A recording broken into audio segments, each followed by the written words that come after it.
ორი სიტყვით მოგიყვებით ჩემზე. იდეაში, ეს პირველი ლექცია ძირითადად მაინც გაცნობით ხასიათის, როგორც თქვენ, როგორც ლექტორს ისე გაგაცნობით და პლუს ამას მგონი ვიღაც შემოსვლას ცდილობ დავამატებ და გავთ. აი. ხო, და გარდა მაგისა, ასევე ზოგადი შესავალი იქნება, მოკლედ, აი დღეს ვილაპარაკებთ ბევრ რამეს, აი ზოგად ინფორმაციას მოგაწვით copywriting-ის შესახებ და აი მე ლექციებში დაწვრილმანებით ჩავშლით ყველა თემას. მოკლედ, მე ვარ მარიამი, copywriter-ი, lead content creator-ი, ამჟამად ვმუშაობ Redberry-ში, ეს არის სარეკლამო კრეატიული სააგენტო და მყავს ჩემი პატარა თიმი, რომლებიც არიან დიზაინერები და content creator-ები და ჩვენ რამდენიმე ადამიანი ვმუშაობთ 6-7 მსხვილ კომპანიასთან და პლუს შიგადაში კიდე სხვა თიმების დავალებებსაც ვაკეთებთ. ეხლა ეს რას ნიშნავს? Content creator-ი ნიშნავს ადამიანს, ჩემ შემთხვევაში სოციომედია კონტენტზე მაქვს საუბარი, მაგალითად წერას იხება KFC მაგალითად, რომ KFC არის ჩემი კლიენტი, მე KFC-ის ვეთანამშრომლები, ვუკეთებ სოციომედია კონტენტს, რაც ნიშნავს, იქ ფოტოებს ვიღებ, კოპიებს ვწერ, იქ production-ს ვეხმარებ იმისთვის, რომ ვიდეოები გადავიღოთ, სცენარებს ვწერ და ასე შემდეგ. მოკლედ, ბევრი საქმეა საკმაოდ. და copywriting-ი არის სწორედ კონტენტის შექმნის, ეცი ზოგადად კონტენტის პატარა, მაგრამ ძალიან მნიშვნელოვანი ნაწილი. ზუსტად რა არის copywriting-ი, მაგას კიდე ჩავხლით შემდეგ სლაიდებში. მოკლედ, აი ჩემი რამდენიმე წლიანი მუშაობის განმავლობაში ბევრ სხვადასხვა საინტერესო ბრენდთან მქონია შეხება. KFC თქვი, ლავაცა, თელიანი collection-ი, კინძმარაულის მარანი, ბაზარი ორბელიანზე, სხვადასხვა საერთაშორისო ბრენდი, ჟუჟუნა, ღვინო, ვისოლი და ასე შემდეგ. მოკლედ, ბევრი საკმაოდ სხვადასხვა შეამჩნევით, რომ სხვადასხვა პროფილის ბრენდთან მქონია თანამშრომლობის გამოცდილება. და copywriting-ის სწორედ ამიტომ იქნება საინტერესო თქვენთვისაც მაგის ძალიან გჯერა, რომ ბევრ სხვადასხვა სფეროში გამოცდით საკუთარ თავს.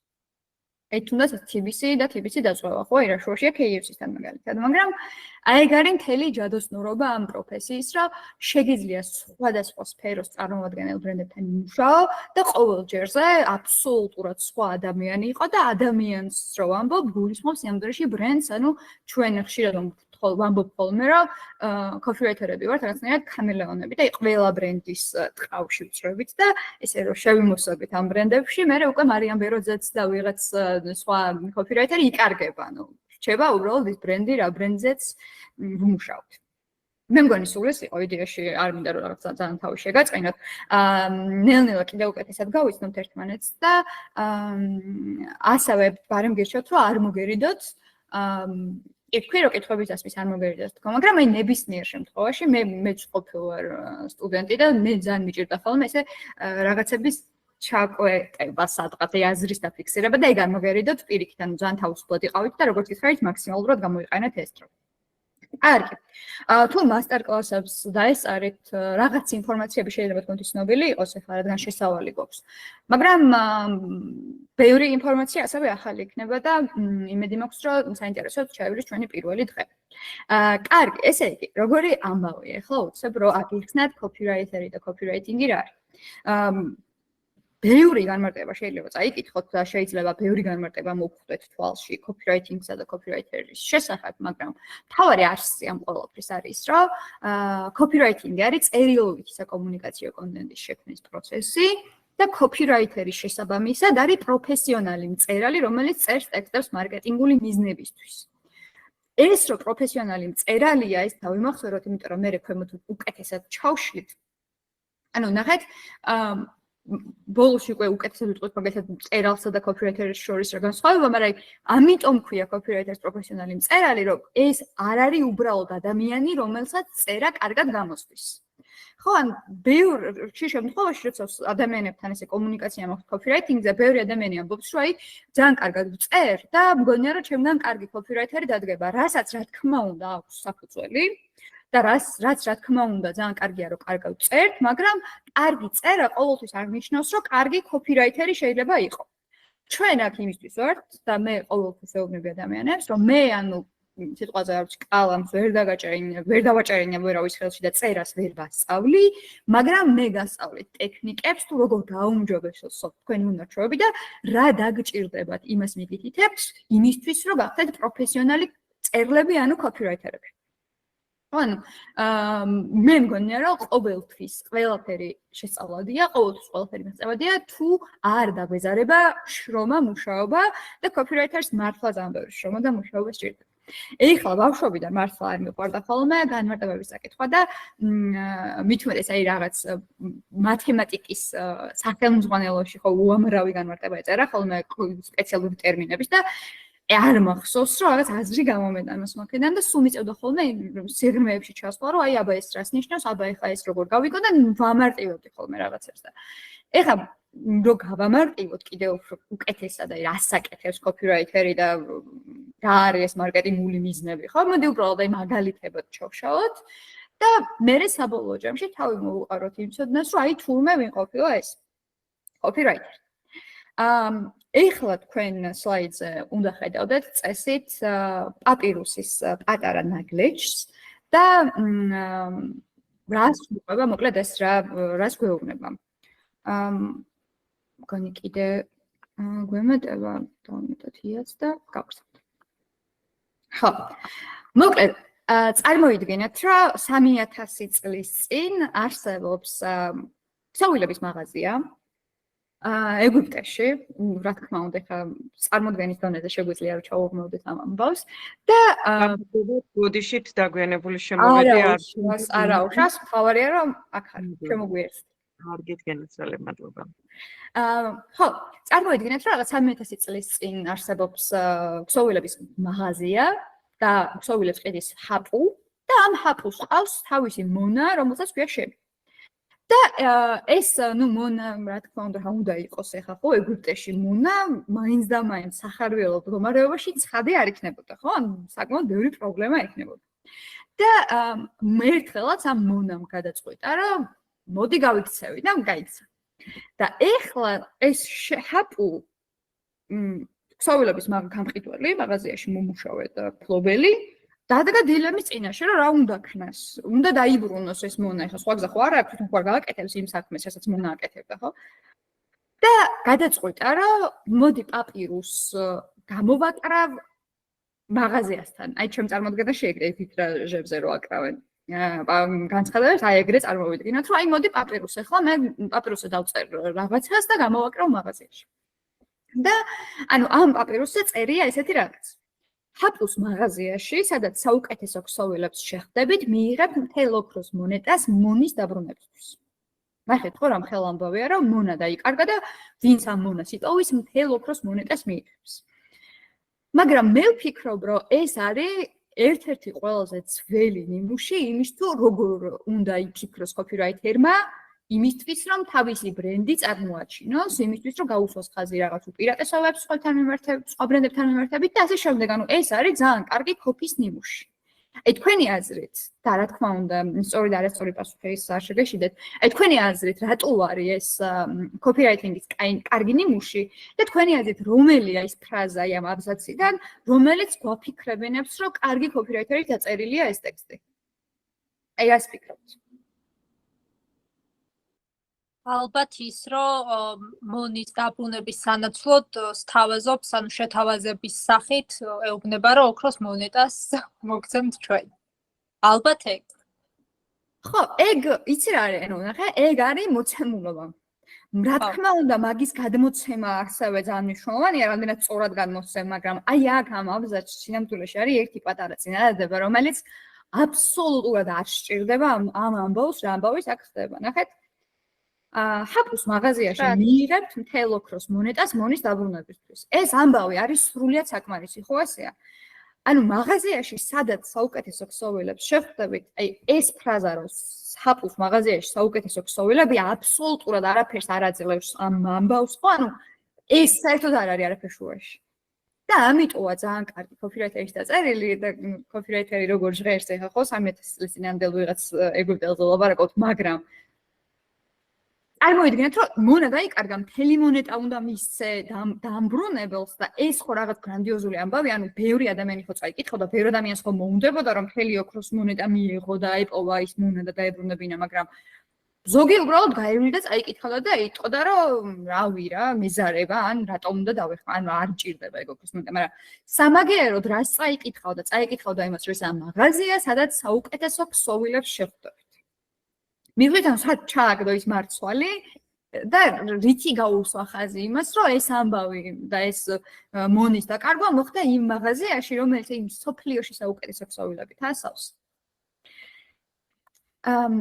იმისთვის, რომ კიდე უფრო მეტად უკეთესად აღიხსნათ copywriter-ი, რას აკეთებს და copywriting-ი რა არის, ესეთი ფორმულა დავხატე, რომელიც არ მგონია, რომ მაინც და მაინც ჩემი გამოგონილია და ალბათ სადღაც იქნება ესეთი გრაფიკულად რაღაც, მაგრამ თავი ამბავი რა არის, რომ copywriter-ი, როგორც ხედავთ, არის ძალიან მნიშვნელოვანი დამაკავშირებელი რგოლი ბრენდსა და მომხმარებელს შორის. ნახეთ, ძალიან მარტივია. არსებობს ბრენდი, რომელმაც იცის რას აკეთებს, ხო? თუ არ იცი რას აკეთებ რა პროდუქტს ან რა სერვისს აწარმოებ ან რა სერვისს აწვდი მომხმარებელს, მაშინ ბრენდი არ ხარ, ხო? ანუ ვერანაირად ვერ იქნები, ხო? არსებობს ბრენდი, მაგალითისთვის გრინია ვიღოთ, ეხლა ჩემს ჩანთას გავხედე და აი გრინია ვიღოთ, მაგალითად ჩანთებს ყიდის, ხო? ანუ ბრენდი, რომელიც მომხმარებელს თავაზობს ანაფის ზაფისგან დამზადებულ ჩანთებს, ხო? ბრენდმა ძალიან კარგად იცის რა პროდუქტს აწარმოებს, ხო? რა პროდუქტი აქვს. ცხადია იცის. ასევე ბრენდმა ძალიან კარგად იცის ვისთვის აქვს ეს პროდუქტი. აუდიტორიებს ჩვენ ძალიან სიამოვნებულად გავავლით აუდიტორიებს აუცილებლად, იმიტომ რომ ძალიან მნიშვნელოვანია copywriter-ისთვის აუდიტორიების ცოდნა, მაგრამ ეხლა წარმოვიდგინოთ, რომ აი ბრენდებმა იციან ძალიან კარგად აუდიტორია ვინ არის, იმიტომ რომ იციან რა პროდუქტი ვის უნდა მიყიდონ.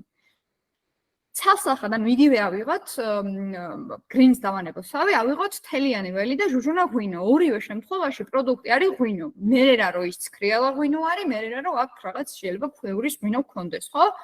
ფაქტია, რომ რაღაც ღვინოსთან დაკავშირებული ბრენდია ორივე, ჟუჟუნა ღვინოც და თელიანი ველიც. მაგრამ და ორივემ ძალიან კარგად იცის თავისი პროდუქტი, ხო, რას აწარმოებს. ცხადია, ძალიან კარგად იციან, მაგრამ აუდიტორია ორივე შემთხვევაში არის განსხვავებული. თელიანი ველის ღვინო თუ ბევრი ადამიანისთვის როგორც ბრენდი ოღონდ, არა როგორც სასმელი. თუ ეს ბევრი ადამიანისთვის არის განსაზღვრული და სხვადასხვა ასაკობრივი კატეგორია არის მისი მომხმარებელი და არა რაღაც სიტყვაზე, რა თქმა უნდა, არ ვსაუბრობ, ხო, არასრულ ფონებზე. აქ ჟუჟუნა ღვინის შემთხვევაში აბსოლუტურად სხვა კატეგორია კიდე მისი მომხმარებელი. და ეს რომ გაიაზროთ უკეთესად რაზე მაქვს საუბარი, შეგიძლიათ რომ გადახედოთ ორივე ბრენდის page და მიხვდებით რომ აბსოლუტურად განსხვავებულად საუბრობს ორივე, ხო? მაგალითად თელიანი ველი არასდროს არ იტყვის რომ წამოვიგულავთ, მაგრამ ჟუჟუნა გეტყვის რომ აბა ჩაიცვი და ვიგულავთ, ხო? როგორც ბრენდი. ამიტომ ნახეთ, ორი მოცემულობა ყავს ბრენდი, რომელიც იცის რას სთავაზობს მომხმარებელს და ყავს მომხმარებელი რომელიც რაღაც მომენტში მზადაა იმისთვის, რომ აი ეს პროდუქტი მიიღოს, რასაც ბრენდი სთავაზობს. მაგრამ ახლა ნახეთ, იმისთვის, რომ ბრენდმა მომხმარებელს უთხრას, რომ მე აი ეს პროდუქტი მაქვს შენთვის, ან მე აი ეს სერვისი მინდა შემოგთავაზო, ან მე ფასდაკლება მაქვს, ან ახლა მე მგონია, რომ ყველაზე კარგი ბრენდი ვარ მსოფლიოში, ეს რო უთხრას მომხმარებელს არ შეუძლია, იმიტომ რომ წარმოვიდგინეთ, რომ სიტყვები არ გაგაჩნდეს და ვერ ლაპარაკობდე, ისი თქმათ შენ გინდო და იმას ვერ ამბობდე. აი აქ შემოდის სწორედ copywriter-ი და თავაზობს სიტყვების ძალიან დიდ მარაგს, სიტყვების ფლოვის ძალიან ისეთ დაუვიწყარ ხელოვნებას და გვეუბნება, რომ აი მე ვარ დამაკავშირებელი რგოლი ბრენდსა და მომხმარებელს შორის. თუ ბრენდს სიტყვები არ აქვს, მე მაქვს სიტყვები და მე შემიძლია ველაპარაკო მომხმარებელს. მიხვდით, ანუ მარტივია. ოღონდ ამისთვის რა უნდა გააკეთოს copywriter-მა? თუ copywriter-ი არის ხიდი, რომელთაც ბრენდი მომხმარებელს დაუკავშირდება, თუ copywriter-ი არის ენა მეტყველება, რომელთაც ბრენდი მომხმარებელს დაუკავშირდება, მაშინ copywriter-მა ძალიან კარგად უნდა იცოდეს ბრენდი, ვისაც ემუშავება ცხადია, მაგრამ არანაკლებ უნდა იცოდეს აუდიტორია, ვისაც უნდა ელაპარაკოს. ჩვენზე ავიღოთ, ხო? ჩვენ რო ქუჩაში მივდივართ, ან სადმე უცხო გარემოში აღმოჩნდებით, თუნდაც შინაურ გარემოში, ხო? ჩვენ ყველა ადამიანს ერთნაირად არ ველაპარაკებთ. მაგალითისთვის, ჩვენს მეგობარს რომ რაღაც ამბავს უყვებით, ამ ამბავს ან იმავე ვორდინგით ვერ მოუყვებით ასაკოვან ადამიანს, ან ქუჩაში თუ ესალმებით ჩვენს მეგობარს, იგივე იმავე შეტყვებს არ გამოვიყენებთ უცხო ადამიანს ან ზრდასრულ ან ასაკოვან ადამიანთან საუბრისას, ხო? ან ჩვენ გვიწევს რომ შევარჩიოთ სიტყვები იმისთვის რომ ვესაუბროთ სხვადასხვა ასაკის ადამიანს. ანალოგიურად აი რა მე მგონი ხა ყველას ტკივილი ეგ არის, ხო? არ ვიცი შეიძლება მარტო ჩემია, მაგრამ მაგალითად რა ჯენზი რომ ლაპარაკობს იმ მეტყველებას ვერ გაიგებს ასაკოვანი ადამიანების დიდი კატეგორია, ხო? ან ბევრი დიდი ნაწილი. ხო, ანუ ძალიან ისეთია, ჩვეულებრივი მოცემულობა. ამ შემთხვევაში სწორედ ესაა კოპირაითერის გამოწვევა, რომ ძალიან კარგად იცოდეს მომხმარებელი იმისთვის, რომ მას სწორად ელაპარაკოს.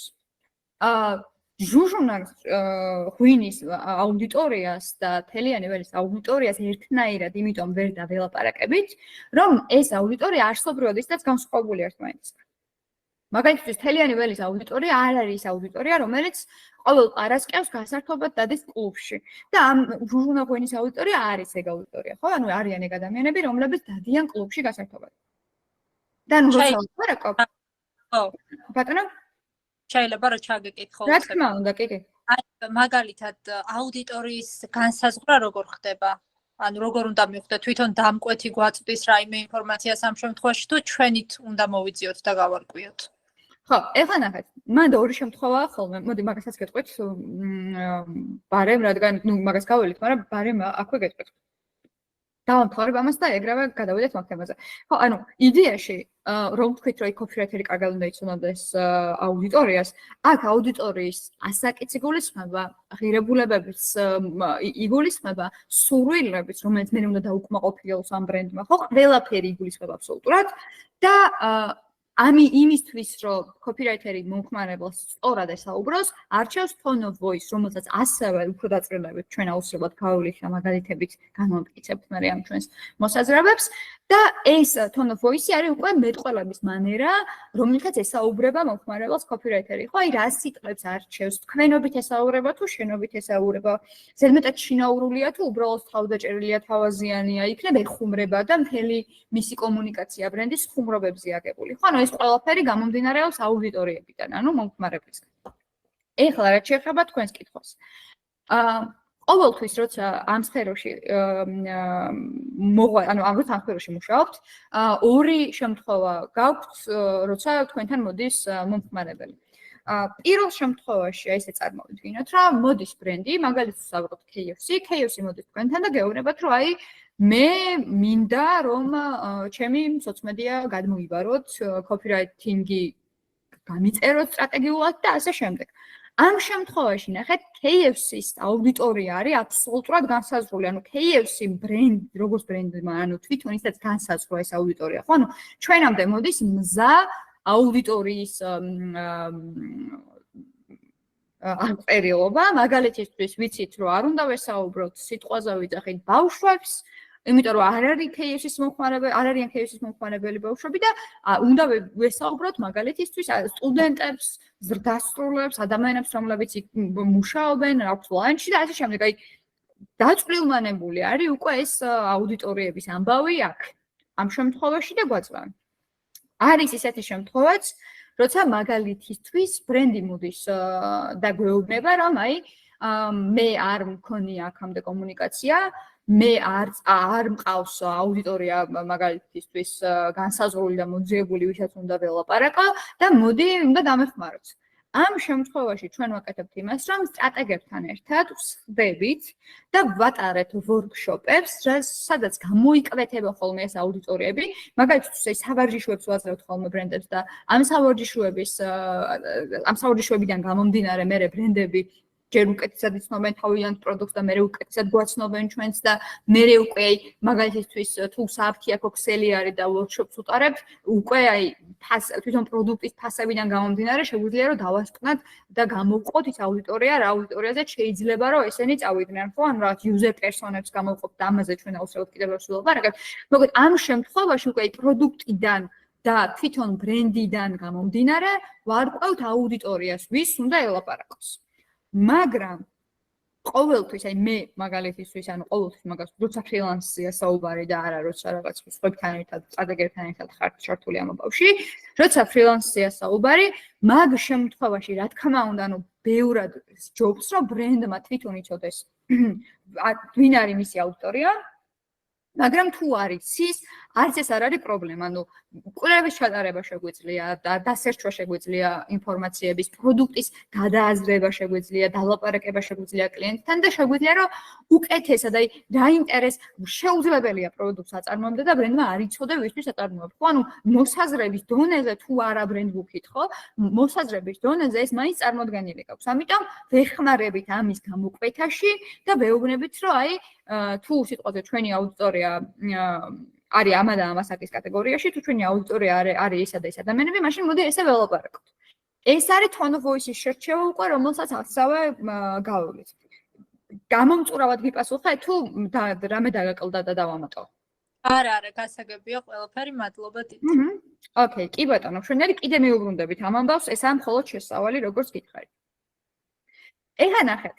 ამას წინათ ვეძებდი ხოლმე მას რაღაცა ძველ გაზეთებში როგორ გამოიყურებოდა სარეკლამო ტექსტები და ეს ქართული მაგალითებიც წამოვიღე რომ მე თქვენთვის მეჩვენებინა. ეხლა თქვენ ხედავთ გაზეთი ივერიის 1898 წლის ნომერში პატარა სარეკლამო ველს და ნახეთ როგორ იწყება. დავიწყეთ გასყიდვა სრულიად უშიშარისა შვედური სპიჩკებისა, რომელიც ბევრად განკარგებულია და გაუმჯობესებული. თეთრი ალი აქვს და ფრიად იაფადაცა ღირს. ნარდად მყიდველთ ბევრი დაეთმობათ. და მერე მისამართი. ანუ ნახეთ, ძალიან პატარა ტექსტი არის, მაგრამ არის რაღაც ისეთი კოპირაითერული აქვს ამას, რა თქმა უნდა, იმიტომ რომ ჯერ აი არ ვიცი პრინტებზე გიმუშავებთ თუ არა, ან სოციმედია ვიზუალებზე გიმუშავებთ თუ არა, მაგრამ ამასაც გავავლით, უბრალოდ შესავალებით რომ გითხრათ, როცა პრინტზე ვიწყებ ხოლმე მუშაობას, იდეას ხო ჩამოვიყალიბებთ თავში და მე უკვე ვფიქრობთ, აი რა ვიზუალური ელემენტები გამოვიტანოთ, ესე თვალსაჩინოდ. და აქ ნახეთ, ზოგი ფონტი პატარა არის, ზოგი უფრო დიდია და ესეც რაღაცა ის არის მახვილგონივრული გათვლა არის, რომ შვედური სპიჩკებია ესე უნდა იყოს გაბოლდილი, უშიშარი, კიდევ უფრო მეტად და ესე ადამიანისთვის უცებრო თვალში მოხვდეს ესე დიდად დაწერილი. და ამ პატარა ველში ეს წერალი კოპირაითერი ხაზს უსვამს იმ რაღაც ბენეფიტებს, რა ბენეფიტების და რა სარგებელიც გექნება თუ ამ პროდუქტს შეიძენ. ხო, ანუ გეუბნება რომ ეს უფრო განკარგებულია. ისეთი კი არ არის, როგორიც იყო, არამედ არა, ანუ უფრო გაუმჯობესებული არის და თან არის სრულიად უშიშარი, ანუ უსაფრთხოა და არაფერს დაგიშავებს და შვედური არის და აი იაფი. რასთავარია, ხო და მე მისამართი, ანუ აი ის მთავარი ღირებულებები, რაც ამ პროდუქტს ჰქონდა და რაც ჩათვალა კოპირაითერმა საჭიროდ, რომ მომხმარებლისთვის უნდა მიეტანა, მომხმარებელს უნდა მიეცა ინფორმაციულად, ხო, ეგენი ესე დაალაგა ერთ აბზაცად და მორჩა, ანუ არაფერი ზედმეტი არ უწერია ამ ტექსტში. ასევე, გაზეთი ცნობის ფურცელი 1898 წლის, ნახეთ, კურსით 15 მანათი, ეგ არის რაც ესე დიდად წერია, ხო? ანუ უნდათ რომ ხაზი გაუსვან, სავარაუდოდ ვფიქრობ, რომ არის ძალიან იაფი და მაგიტომ ესე გამოიტანეს უფრო თვალში მოსახვედრად. ვასწავლი ფოტოგრაფიულ ხელოვნებას კურსით 15 მანათი, საწალ-მოწაფეთ უფასოდ. აგრეთვე ვიღებ სურათებს დაკლებულ ფასად, ვადიდებ პატარა სურათს დიდ სურათად. ბეჭდავ გახსნილ წერილებზე სურათებს და სხვა ფოტოგრაფიულ ხელობას ვასრულებ სუფთად და მალე. და მე მისამართი. ეხლა ნახეთ, ჩვენ ვსაუბრობთ, რომ აი ბრენდები გაგვახსენდა, ვინა შეიძლება ჩამოთვალოთ, ხო, McDonald's-ი, Coca-Cola, KFC, Burger King-ი, ყველაფერს ჩამოთვალა შეგვიძლია, მაგრამ ასევე არ დაგვავიწყდეს მეგობრებო, რომ ბრენდი შეიძლება იყოს ადამიანიც. აი ინფლუენსერებს რო ვეძახით ხოლმე ახლა. ეგ შეიძლება იყოს ბრენდი ჩვეულებრივად, ხო? ანუ ბრენდი ასევე შეიძლება იყოს უბრალოდ ცხოველი. ატა მაგალითად. ბრენდი შეიძლება იყოს მოკლედ ყველაფერი და ყველა რომელიც ჩამოიყალიბებს იმ იდენტობას, რაც ბრენდს უნდა კონდეს და რასაც გავივლით აუცილებლად.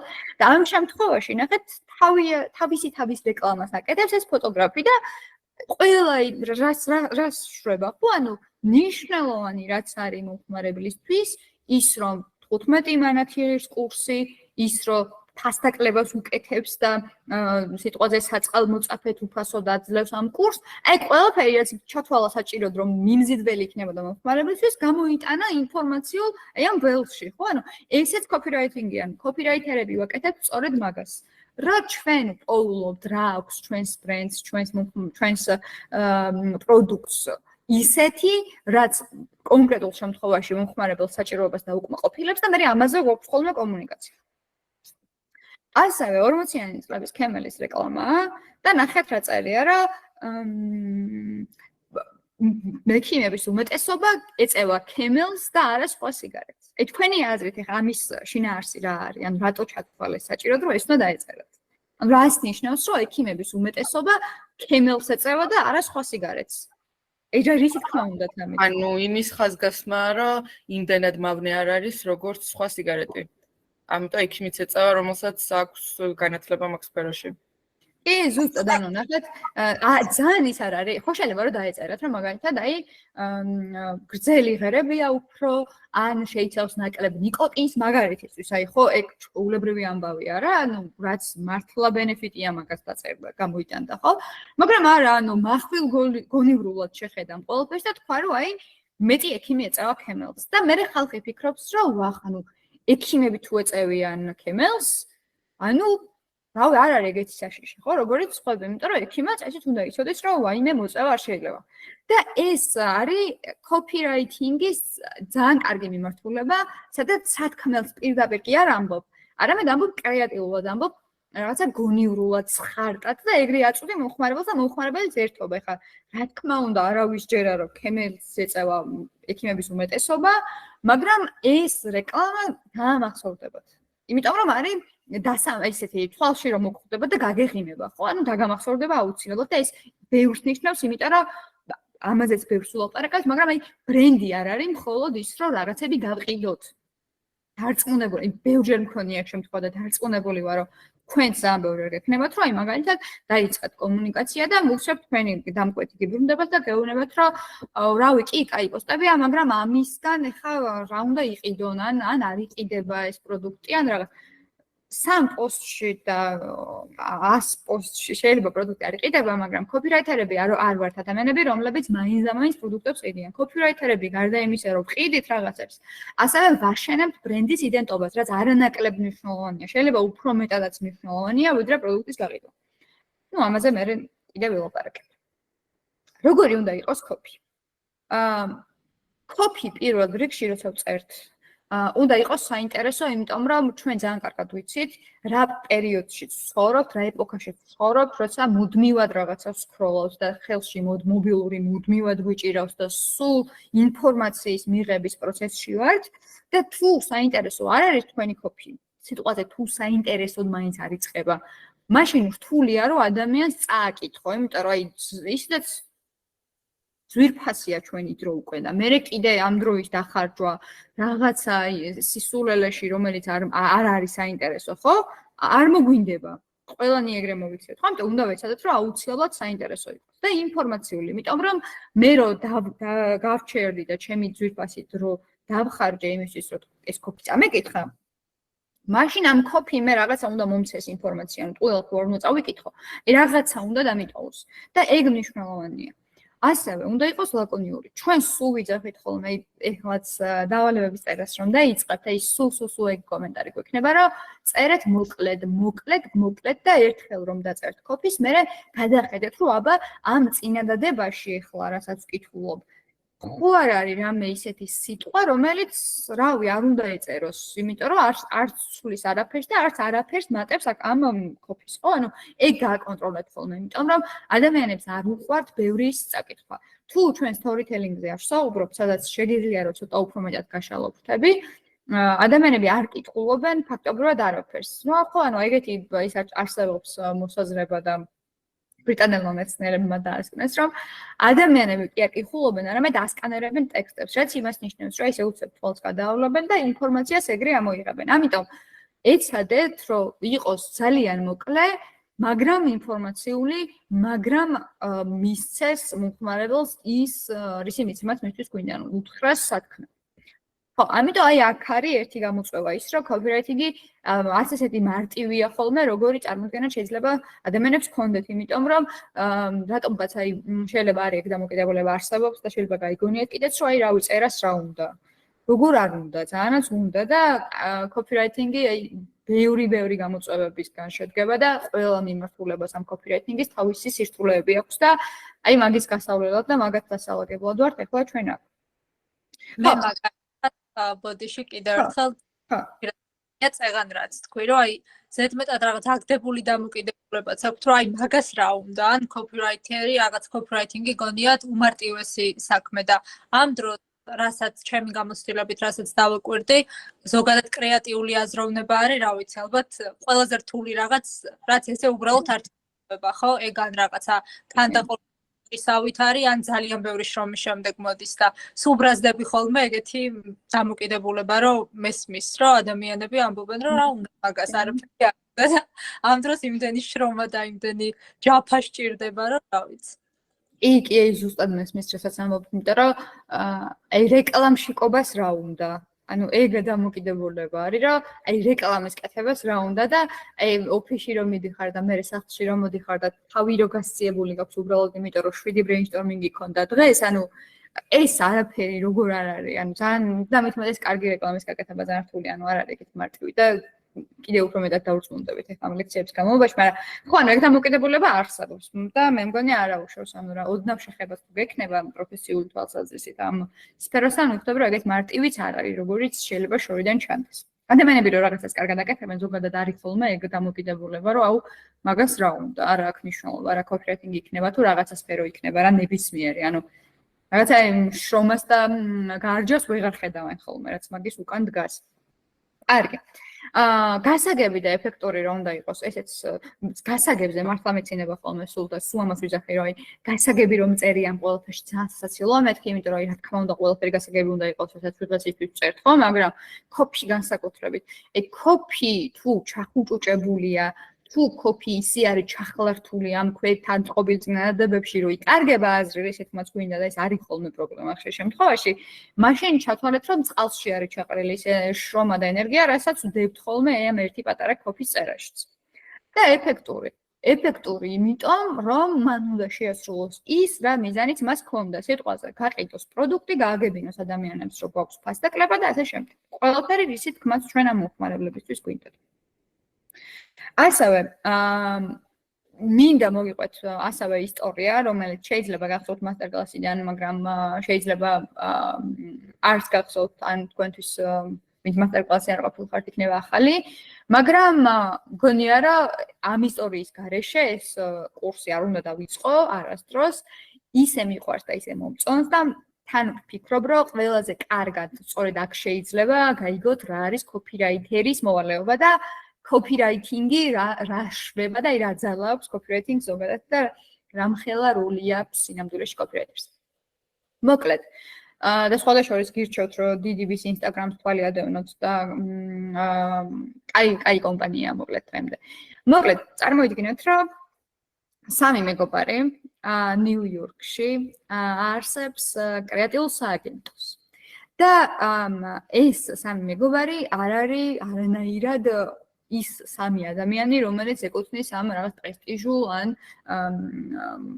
წარჩინებულ ფენას საზოგადოების, არამედ არიან არა, ორი ებრაელია, ერთი ირლანდიელია და აი რაღაცა აუტსაიდერები იმ სოციუმის, რა სოციუმშიც ისინი ტრიალ.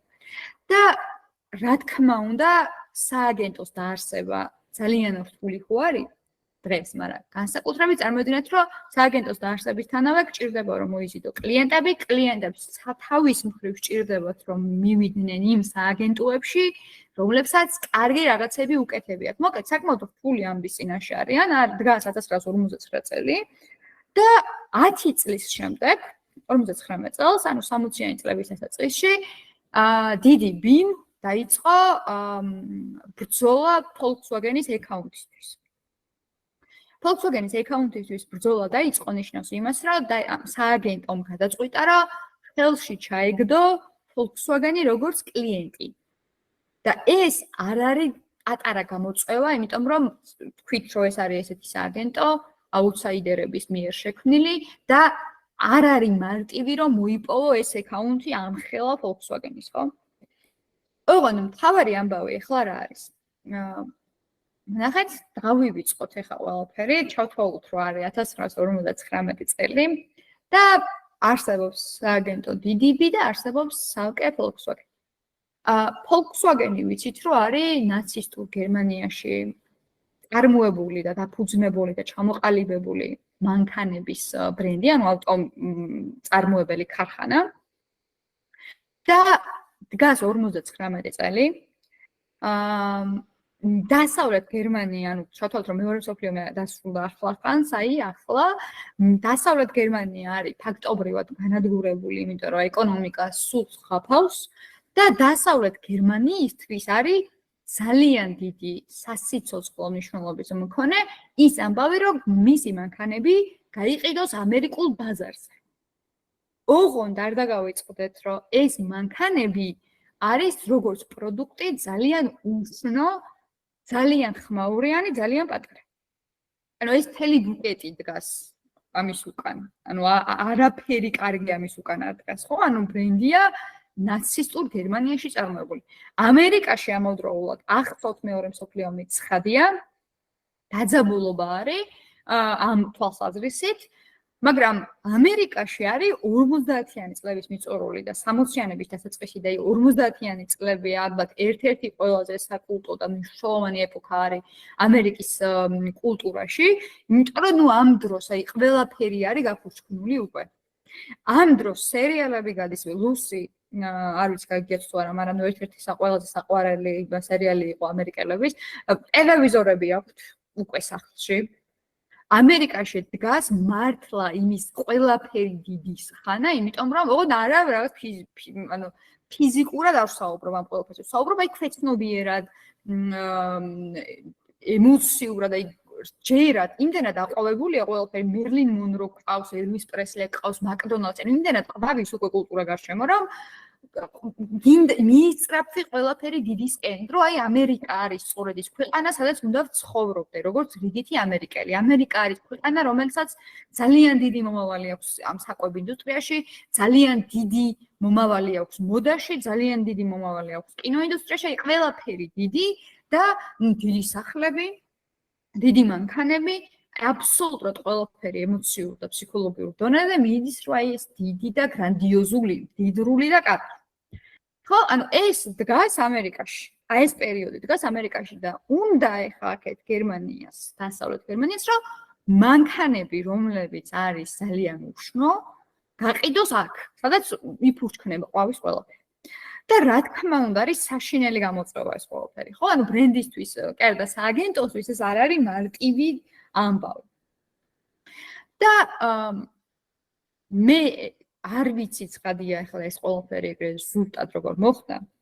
მაგრამ მე ეგრე წარმოვიდგენ, რომ აი როგორც ეტყვაზე რედბერიში ჩავსხდებით ხოლმე 1-5-6 კაცი და ვიწყებთ პრობლემაზე ფიქრს, აი სწორედ ეგრე ჩასხდნენ DDB-ში და დაიწყეს ფიქრი, რომ აი რა გავაკეთოთ, ანუ ესეთი გარემო გვაქვს კარგი, გასაგებია, მაგრამ ეს მანქანაც არის საშინელი. მიუხედავად იმისა, რომ ძალიან კარგად იყო აწყობილი და მიუხედავად იმისა, რომ გაგრილებადი ძრავი აქვს და მიუხედავად იმისა, რომ საკმაოდ ისეთია, რომ არ გიმტყუნებს მანქანა, ანუ მახინჯი არის, ხოჭოებს ეძახიან, პატარა არის და ხმაურობს გამუდმებით, ხო, ანუ არაფერი ამას სარგებელი არ აქვს. ნუ რა გავაკეთო, ამას ხო არ ვიტყვი. მაგრამ საბოლოო ჯამში ერთ-ერთს ალბათ ჩემს წარმოდგენაში თავში აზრად მოვიდა, რომ მოდი, რადგან ამდენი ნაკლოვანება აქვს ჩვენს ამ პროდუქტს, სწორედ ამ ნაკლოვანებაზე ხო არ გავაკეთოთ აქცენტი და მოდი ეს ნაკლოვანება ისე შემოვატრიალოთ, რომ ჩვენთვის გახდეს უპირატესობა. ისე დავანახოთ მომხმარებელს, რომ ეს ნაკლოვანება არის პირიქით ძალიან კარგი. და ნახეთ რა გააკეთეს. პირველ შემთხვევაში აი მარცხნივ ჩანს პატარა მანქანა ვიზუალზე და კოპიში აწერია, რომ ეს, ანუ თქვენს სახლს უფრო დიდად გამოაჩენს. ეს ხო სინამდვილეში ხა ისე მოგვეჩვენება, რომ თითქოს არაფერი არ არის, ხო? ანუ რა არის, აბა რა კოპია, მაგრამ ნახეთ, თუ იმაზე ვსაუბრობთ, რომ ამერიკაში დგას ყოველივე დიდი სყანა, ამერიკელები ოცნებობენ დიდ მანქანებზე, დიდ სახლებზე, მაშინ აი ეს პატარა კოპი, რომ პატარა მანქანა არის და იმას ნიშნავს, რომ ის შენს ეზოში, თუ შენს გარაჟში, თუ სადღაც რომ დააყენებ შენს სახლთან, იმას ნიშნავს, რომ შენი სახლი ორჯერ უფრო დიდი გამოჩნდება და ისეთი ხალისიანია ეს ყველაფერი. იმდენად ხალისიანია, რომ ეს რო შეგხვდეს ახლა ჟურნალში, დაგამახსოვრდება, ხო, გაგეცინება ამაზე. აი თუნდაც ახლა მეორე შემთხვევა, მეორე ვიზუალი რაც არის, რომ აი აწერია, რომ იფიქრა მოკრძალებულად. აი როგორ უნდა როგორ წარმოგიდგენიათ, რომ აი როგორ უნდა უთხრათ ამ პერიოდში ამერიკელებს, რომ მოკრძალებულად იფიქრონ, როცა არა, აბსოლუტურად არ უნდა იფიქრონ და არც ფიქრობენ მოკრძალებულად, ხო? ასევე ლიმონი რომ აწერია ამ პრინტი თქვა, ამ პრინტს რო აწერია ლიმონი, ეს ნიშნავს, რომ აწერია ბანძი, იმიტომ რომ აი ლიმონი ამერიკულ სლენგზე ნიშნავდა რაღაცას, რაც მაინც და მაინც კარგად არ მუშაობს და ეგრე დააწერეს და არის ულამაზესი ფოტო მანქანის და ნუ აწერია, რომ არის ბანძი. და შემდეგ ბოლო ფოტო, რომ აი თუ სიტყვაზე საწვავი გაგითავდება, მარტივად გადააგორებ. ხვდებით რა მოხდა, რომ ნაკლოვანებები რაც გააჩნდა ამ პროდუქტს ამ ადამიანებმა გამოიყენეს თავიანთ სასარგებლოდ და სხვა თვალით შეგვახედეს. ეხლა მთავარი ამბავი რა არის? ხო, მთავარი ამბავი არის, რომ ოკეი, გასაგებია, რომ Volkswagen-ი გახდა ამათი კლიენტი, ამაში ურიასი არ არსებობს.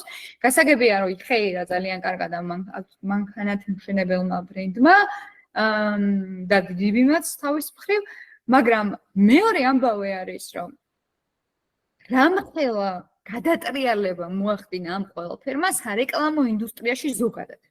ხო?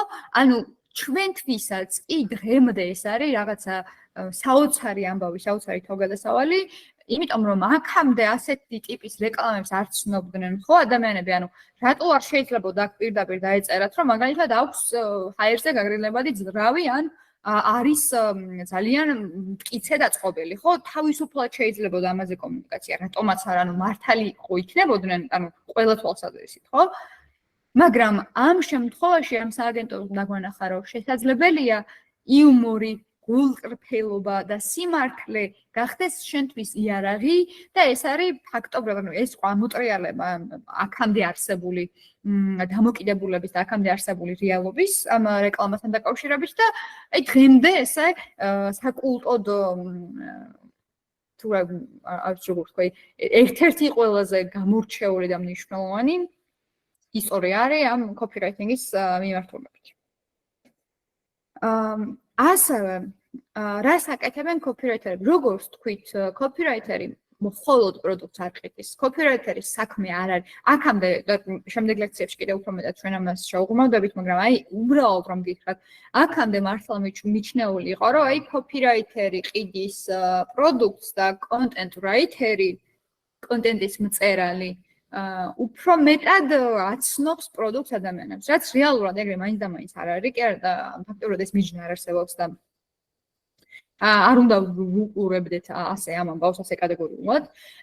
კოპირაიტერები აშენებენ ბრენდებს, კოპირაიტერები აშენებენ ბრენდის იდენტობას. ამაში ძალიან დიდი წვლილი მიუძღვით, ხო? იმიტომ რომ რა თქმა უნდა, ადამიანს მაშინ იცნობ, როცა ამ ადამიანს ესაუბრები, ხო? ბრენდების შემთხვევაში ესე არის. ბრენდს მაშინ იცნობ, როცა ამ ბრენდს ესაუბრები და ეს ბრენდი გესაუბრება. მით უმეტეს ეხლა ამ ეპოქაში, როცა ბარიერი ფაქტობრივად არ არსებობს ბრენდსა და მომხმარებელს შორის და რამე თუ არ მოგეწონება, კომენტარებში შეგიძლია დაუწერო და რამე თუ არ მოგეწონება, შეფასება შეგიძლია დაუწერო ცუდი და ასე შემდეგ და პირიქით, ანუ შეაქო, ხო? აი მაგალითისთვის ახლა ნახეთ, აი just do it, რომელი ბრენდია? გამახსენეთ? რომელი ბრენდის სლოგანია? Nike-ია. ხო, Nike. ახლა ნახეთ. ამ ლოგოს შემთხვევაში და Nike-ზე კიდევ ფერს ვილაპარაკებ, მაგრამ ეს ფრაზა იმდენად შეისხლორს ამ ბრენდმა, რომ ეს just do it-ო რო თქვას რომელიმე სპორტულმა ან არასპორტულმა ან შეგვეკვეს საკვები ინდუსტრიის სფეროდან რომელიმე ბრენდმა რომ ეს ფრაზა გააჟღეროს, ძალიან დასცინებენ, იმიტომ რომ მისი აღარ არის წაერთვა, ხო? საქართველოს ბანკმა რო დადოს პოსტი და დაწეროს გამარჯობა, ანუ შეიძლება დავცინოთ, ხო? იმიტომ რომ, რავი, TBCC-ია უკვე ეგ სიტყვა და ბრენდები რო იწებებენ რაღაცას, ეგეც ვიცით. რატო აწერია KFC-ის სლოგანს, რომ არის finger licking good-ი, ანუ რატო აწერია, რომ ისეთი გემრიელია, რომ თითებს ჩაიქნოთ, ხო? ანუ სხვა ბრენდი ამას ვეღარ იტყვის, იმიტომ რომ KFC-ის დანახული აქვს ის insight-ი რო აღიხსნათ რა არის შემდეგ უკეთესად გავივლით, მაგრამ insight არის რაღაც რასთან დაკავშირებითაც ყველას ადამიანების უმეტესობას ერთი ემოცია ეუფლება ხოლმე, ხო? აი თითების გალოკვარო, კაი საჭმლის ჭამას ნიშნავს. ეგ რო KFC-მ დაინახა უკვე KFC-სა და McDonald's-ი მაგას ვერ მიიწერს და აი რომელი შეიძლება იყოს სოფლიოში ყველაზე ბედნიერი ადგილი, აი როგორ ფიქრობთ? ვისი ბატონო? Tony Disneyland-ი, ხო? კი ბატონო, კი. ზუსტად და აი ეს ფრაზები, ეს სლოგანები, ეს თაგლაინები არის სწორედ კოპირაითერების მოფიქრებული და კოპირაითერების დამსახურება არის, რომ აი ჯასტუიცი გვახსენდება მხოლოდ Nike. ხო, რაღაც აი Skittles-ი რატო არის, რომ დააგემოვნეთ ის არ ყა, აი ეს მნიშვნელოვანი ფრაზები, რაც ბრენდისთვის უკვე ბრენდის იდენტობის უკვე განუყოფელი ნაწილია, არის სწორედ კოპირაითერების დამსახურება და ამით იმის თქმა მინდა, რომ ზოგჯერ კერა და ხშირ შემთხვევაში აქცენტი უნდა გავაკეთოთ იმაზე, როგორ ავაშენოთ ბრენდის იდენტობა, როგორ დავამახსოვროთ თქვენი თავი ადამიანებს და არა ის თუ რამდენი რამე გავყიდოთ. ცხადია, თუ ჩვენი ვიტყვით თუ შეიძლება. ანუ მიუხედავად იმისა, რომ მაგშაურმა მაგალითად სრულიად იდენტური ბრენდი შექმნა McDonald's-ისა და მე პირადად ძალიან მეცნებოდა თავიდან, მაგრამ ჩემი აზრით სწორედ მაგის დამსახურებაა, რომ მილიონი ფილიალი გახსნა უკვე საქართველოში. ამიტომ ხანდახან არის მომგებიანი ზოგჯერ. ჩვენ გაგვეცინა, მაგრამ მაინც ცნობილი გახდა და მაინც ძალიან ბევრი მომხმარებელი ყავს. ხო, არა, მე მაგას არ ვამბობ.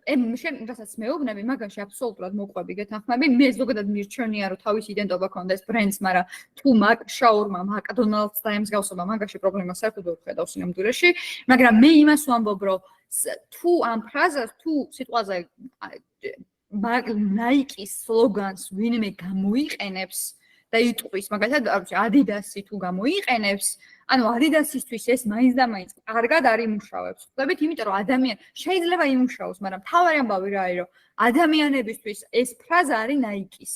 ხვდებით, ანუ კომუნიკაციაში იმდენად ინტენსიურად აწარმოებდნენ, ან კომუნიკაციაში იმდენად დაამახსოვრდათ ადამიანებს, რომ just do it Nike ეუბნება, ძალიან უცნაური იქნება თუ ამას სხვა ბრენდისგან გაიგონებენ. მაგალითისთვის, რასელოდები თუ არის ზუმერის ფრაზა და თუ ზუმერი მაგ გვახსენდება, ხო, ადამიანების მომხმარებლების უმეტესობას რასელოდებიზე, რასელოდებიო, რო გითხრას Elite Electronics-მა ცოტა ამრეზით შევხედავთ, იმიტომ რომ Elite Electronics-ის კომუნიკაციაში ეს ფრაზა არ უნდა იყოს წესით და რიგით, იმიტომ რომ არის ჩვენთვის ზუმერის. მიხვდები რას ვამბობ, ანუ იმას თვალას ესე გარდასახვაზე არ მაქვს საუბარი. აი უფრო იმას ვიზახი, რომ კოპირაითერები როცა აწარმოებენ კომუნიკაციას მომხმარებელთან, გარკვეულწილად ამ ბრენდებს ასხამენ ხორცს და ამ ხორცში იგულისხმება ის თუ რა ფრაზებით მეტყველებს ეს ადამიანი რა message box-ი აქვს, რა keyword-ებს იყენებს, ხო? ანუ ეს რაღაცები და მე ეს ბრენდის სახე რო წარმოიქმნება და ადამიანები რო ხვდებიან, რომ ეს ბრენდი რაღაც სულ შენობით ხო, მოდი მაგას ვიტყვი, თუ მე ჟუჟუნა ღვინო მუდმივად მეხმარება და შენობით მესაუბრება, რაღაც მომენტში რომ ჟუჟუნა ღვინომ დამიწყოს საუბარი ღვინის დაყენების ტექნოლოგიებზე, ისე როგორც თელიანი მესაუბრება, ჩემთვის იქნება უცხო და არაბუნებრივი, იმიტომ რომ მე მისგან ამას არ მოველი. ხო, იმედია სწორად იპასუხე? თუ ისევ დაგაბნიეთ? არა, გასაგებია და მესმის თქვენი, მაგრამ ჩემი აზრით თუ კოპი უნდა იყოს ინდივიდუალური, მაშინ ვიზუალიც უნდა იყოს, იმიტომ რომ დაახლოებით, რა ვიცი, 80% უფრო ვიზუალს აქცევს ყურადღებას ვიდრე თქვათ რაღაც წინადადებს. არა, მესმის რომ ეს ფრაზები, მაგრამ ვიზუალსაც ჩემი აზრით მე მიანიჭოს რა თქმა უნდა. ყურადღება. კი, ეხლა ნახეთ. ბრენდის იდენტობა ხო მარტო სლოგანები არ არის. ბრენდის იდენტობა არის ყოველდღიური კომუნიკაცია როგორი აქვს, ხო? ანუ ბრენდის იდენტობის შემოყალიბება შეიძლება გვეხმარება. Copywriters მხოლოდ შეხედავთ ადამიანად, რომელიც caption-ებს წერს გამზადებული ვიზუალებისთვის. Copywriter-ი პირველ რიგში იდეებზე მუშაობს. რა თქმა უნდა, გეთანხმები, რომ ვიზუალები განსხვავებული უნდა ქონდეს. ცხადი, ანუ ანუ ერთნაირი ვიზუალები თუ აქვს და ერთნაირი art direction-ი თუ აქვს, რა თქმა უნდა, ეგ არ არის კარგი, ხო?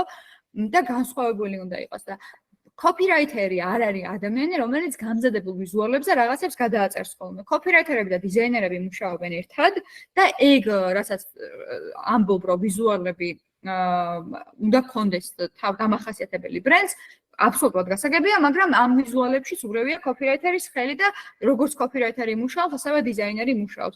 ეს არის, ანუ მარტო copywriter-ის დამსახურება არ არის, რომ just do it ხალხს ახსოვს, ხო? ანუ ეს არის უფრო გუნდური მუშაობის ცხადია. აქ დიზაინერიც იღებს მონაწილეობას,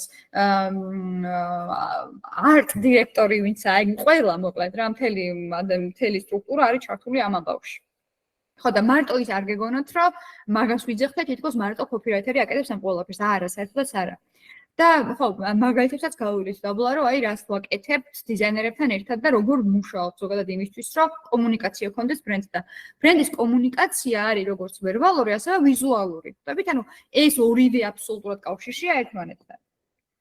ხო. ასევე ჩამოვყვეთ ახლა ნელ-ნელა იმას, თუ სად გვხვდება copy და ესე გავიაროთ ნაბიჯ-ნაბიჯ ის ადგილები, სადაც შეიძლება რომ copy შეგვხვდეს. პირველ რიგში უნდა ვთქვათ, რომ copy გვხვდება დაბეჭდილ მასალებზე. ამ შემთხვევაში თქვენ შეგვიძლია წარმოვიდგინოთ აი ბეჭდური რეკლამები, ბროშურები, რომლებსაც ქუჩაში გვაძრავენ ხოლმე, იმიტომ რომ აი თუ გახსენდებათ ბოლოს როდის ამოიღეთ ეგ სახლში, ხო? ანუ მამაზე ვამბობ ხოლმე, რომ აი კარგი copywriter-ის და კარგი დიზაინერის კარგი ბროშურა, და ხო, flyers რასაც ზახიან, რთულია რომ არ წაგეკითხოს, ასე მგონია. და ბევრი ტექსტი რომ წერია სადღაც და ბევრი ინფორმაციის გადმოცემა რომ უნდათ ერთი პატარა ფურცლით, აი ამ შემთხვევაში უფრო მეტად არის ხოლმე ის პრობლემა, რომ ეგრევე ურნაში ჩაუძახებთ ხოლმე ამ სარეკლამო ბროშურებს. მოკლედ, იმის თქმა მინდა, რომ დაბეჭდილ მასალებზე, მათ შორის ბეჭდურ რეკლამებზე, ბროშურებზე, აფიშებზე, ბანერებზე, კატალოგებზე და წიგნის ანოტაციებზე ჩვენ შევხვდებით copy-ს. წიგნის ანოტაციები უკვირთ ხოლმე, იმიტომ რომ ზოგადად ფიქრობენ, რომ რედაქტორი წერს და რა თქმა უნდა ისიც ხდება, ანუ რა თქმა უნდა რედაქტორი წერს და რეცენზიას ვინც უწერს ამ წიგნს, ის წერს, ან შეიძლება მწერალმა დაწეროს, ან მაგას რა თქმა უნდა არ ვამბობთ, რომ ყველგან copywriter-ის ხელი ურევია, მაგრამ როცა copywriter-ს შეუძლია რომ წეროს წიგნის ანოტაციები, რატომაც არა. ნახეთ, როცა წიგნის ფესტივალებზე მივდივართ ხოლმე, მილიონი წიგნი რო არის ჩვენ გარშემო, ძალიან რთულია ხოლმე, რომ ის ავირჩიოთ, რომელიც უნდა ავირჩიოთ რა, რომელიც მოგვიწონება და ბევრი ანოტაციის წაკითხვა როცა გვიწევს ხოლმე, მაგ დროს კიდევ უფრო რთულია, რომ რაღაცა ისეთი მარგალიტი გამოვარჩიოთ. ხო და copywriter-ის მიერ დაწერილი ანოტაციები შეიძლება კარგი და სასარგებლო იყოს წიგნების გამომცემლობებისთვის, იმიტომ რომ copywriter-მა ასე თუ ისე იცის, როგორ შეიძლება გაყიდოს პროდუქტი უკეთესად, ხო? და წიგნის ანოტაციას თუ copywriter-ი დაწერს, მე მგონია ყოველ შემთხვევაში, რომ შეიძლება უკეთესადაც იმუშაოს ამ ამბავმა. ხო. ასევე პატარა მაგალითები მინდა გაჩვენოთ აი ამ ბეჭდური მედიიდან და ერთ-ერთი არის აი ეს პრინტი, რომელიც ძალიან მიყვარს და სულ რამდენიმე სიტყვა წერია ამ ვიზუალზე, მაგრამ მგონია რომ თავის სათქმელს მაინც ამბობს და აი ზუსტად ეგ არის საინტერესო copywriting-ის, რომ არ არის აუცილებელი მთელი წინადადებებით დავწეროთ ხოლმე პატარა რამდენიმე სიტყვაც შეიძლება მთლიანად გადმოსცემდეს იმ აზრს და იმ იდეას, რისი გადმოსცემაც და თქმაც ჩვენ მოხმარებლებისთვის ძალიან გვინდა. ნახეთ, ვიზუალზე არის გამოსახული წითური ქალი და წითური ბავშვი. და ნუ ეს სწორად როგორ გამოითარგმნება არ ვიცი, მაგრამ შეგვიძლია ეგრე ვთქვათ ქართულად, რომ აი რა შვება თუ არ შვება თუ რაღაც ეგრე. თუ უკეთესი იდეა გაქვს, შეგიძლიათ რომ მითხრათ. ხო, შვება თუ არ შვება და მე ანუ ვერ ვხვდებით, ხო? ანუ რაზე არის საუბარი, ანუ რას უნდა აკეთებდეს ეს ხალი და მე რო დავხედავთ ამ მას რა ქვია, ფლაკონს, ხვდებით, რომ ეს არის საღებავის, თმის საღებავის რეკლამა და ამით უბრალოდ ხაზს უსვამენ იმას, რომ იმდენად ბუნებრივად ჯდება ეს საღებავი ჩვენს თმაზე, რომ ვერ გაარჩევ იღებავს თუ არ იღებავს და აი იღებავს თუ არ იღებავს არის ეს თავარი პოინტი, თავარი სათქმელი რისი მოტანაც უნდა მომხმარებამდე copywriters. ანუ რა თქმა უნდა, საღებავს როცა ვედულობთ და თმას როცა ვიღებავთ, ჩვენი პრიორიტეტი არის ხშირ შემთხვევაში თუ რაღაცა სხვადასხვა და არ ლურჯად და წითლად თუ არ ფიქრობთ, თქო და თან ხშირ შემთხვევაში არის ხოლმე რომ აი მაქსიმალურად ბუნებრივად გამოიყურებოდეს, არ ვიცი, ჩემი სახის კანთან ან ჩემი თვალების ფერთან ან რაღაცა ეგრე, ხო? ანუ ვინც ხშირად იღებავს, ალბათ იმან უკეთესად იცის, მაგრამ ხო, ფაქტია რომ ეგ საკმაოდ ისეთი ისაიტია მნიშვნელოვანი ამბავი არის თმის საღებავის შერჩევისას. ამიტომ ეს ამ ვიზუალზე გადმოცემული ამბავი და მესიჯი რომ იღებავს თმას თუ არ იღებავს, ვერ გაიგებ იმდენად ბუნებრივი ფერია, გონია რომ საკმაოდ ისეთია სახალისოც და მახვილ გონიურიც. ასევე ამ რეკლამის ჩვენება ძალიან მინდოდა, მოკლედ ეს არის სადღაც 50-იანი წლების რეკლამა არის და ნახეთ ქალი არის გამოსახული და უჭირავს ხელში ბოთლი კეჩუპის ალბათ და აწერია ეგეთი კოპი რომ ანუ რას ამბობ რომ ქალებსაც შეუძლიათ გახსნა და ანუ ეხლა იმის თქვა მინდოდა კიდე ამით რომ ანუ ეხლა რო ეს დაწერო ალბათ დაღირსიც იქნები რა თქმა უნდა გაგამათრახებენ და ადრე აი ამ პერიოდში როცა ქმრები მიდიოდნენ სახლში ნახეთ რა აქვს დაჭერილი რა ინსაიტი რა ამბავი დაიჭირეს ფაქტი რომ აი ქმრები მიდიოდნენ სამუშაოდ ქალები რჩებოდნენ სახლში დიასახლისობდნენ და ნუ ქმრისთვის რო ვახშამი უნდა დაეხოდრებინათ მაგ დროს ალბათ ხშირად იყო ეგეთი შემთხვევა რომ რაღაცას თავს ვერ ხსნიდნენ, არ ვიცი. და აი კოპი არის ეგეთი, რომ ანუ მართლა ქალსაც შეუძლია რომ გახსნას და ეხლა ეს კოპი იმ პერიოდისთვის ხო აშკარად იყო კოპი, რომელიც გაყიდდა ამ პროდუქტს ხო და ეტყოდა ქალებს, რომ აი ამიერიდან თქვენი ქმრების დახმარება აღარ დაგჭირდებათ და შეგიძლიათ რომ მარტივად გახსნათ ეს ქილის თავსახურავები, ხო? მაგრამ ეხლა ამას ვეღარ იტყვით, ცხადია, იმიტომ რომ მაინც და მაინც ეთიკური არ იქნება და არ მგონია რომ ადრეც შეიძლებოდა ამის თქმა, იმიტომ რომ არ მგონია რომ რაღაც 50 წლის განმავლობაში ქალები უფრო ძლიერები გამხდარიყავით ფიზიკურად, ხო? ანუ ისევ ისეთები ვართ, როგორებიც ვიყავით, ევოლუცია არ განვიცია ყოველ შემთხვევაში, ხო? მაგრამ აი მაშინ იყო ეგ დამოკიდებულება და ეგ სტერეოტიპი, რომ აი ქალები რაღაცა ვერ ხსნიდნენ და ვერ უმკლავდებოდნენ ეგეთ ძალისმიერ ქმედებებს და ჩვენი პროდუქტი არის იმისთვის შექმნილი, რომ ქალებმაც მარტივად გახსნან. ასეთ რეკლამებს გავივლით ხოლმე ჩვენ და ასევე იმასაც ვიტყვით, რომ ყოველთვის მნიშვნელოვანია, რომ გარემოში რა ხდება, მაგას ფეხი აუწყოთ, იმიტომ რომ ძალიან ბევრი ცუდი რეკლამა, რომელსაც ჩვენ გავივლით, არის ზუსტად აი ამ სტერეოტიპების გამტკიცების გამტკიცებისკენ მიმართული, ვიდრე მისი დამხმარებისკენ. ახლა ეს დღეს ცხადია ამტკიცებს იმ სტერეოტიპს, რა სტერეოტიპიც არსებობს ქალებთან დაკავშირებით, მაგრამ მაშინ 50-იან წლებში ალბათ ყიდდა პროდუქტს შვენივრად. აი რას ფიქრობთ თქვენ? თვითონ ანუ თუ ამ რეკლამას განვიხილავთ იმ პერიოდისთვის, რა პერიოდშიც გამოუშვეს, შეიძლება ეს ძალიან კარგი კოპი იყოს მაგალითისთვის, ხო? მაგრამ ამ გონებით, ამ მოსაზრებით, ამ სოფხედელობით რასაც ახლა ვარ, ეს არის ძალიან ცუდი მესიჯი, რომელიც შეიძლება საზოგადოებაში გააჟღერო. რას ფიქრობთ? რავი, ჩემი აზრით ძალიან კარგი კოპია და აქ არ არის ხაზგასმა, რომ ქალს აქვს ძალა ხელებში, ანუ მეგულისხმობ ეგეთ ძალას, აქ იმის ხაზგასმაა, რომ ქალსაც შეუძლია აკეთოს დამოუკიდებლად, რაღაცები და არ სჭირდება ყველაფერში კაცის დახმარება. რავი, მე ვფიქრობ, რომ კაი ძალიან ხო, თავისით კი, ფემინიზმი სავარაუდოდ არც არსებობდა. ძალიან კარგი კოპია და ალბათ ყველა ქალი მე რო მაშინ ყოფილიყავი ამ კეჩუპის თუ რაც არის, მაგის გარდა სხვას არ ვიყიდი არც ერთს, იმიტომ რომ ჩავთვლიდი ჩემ თავს რაღაცად.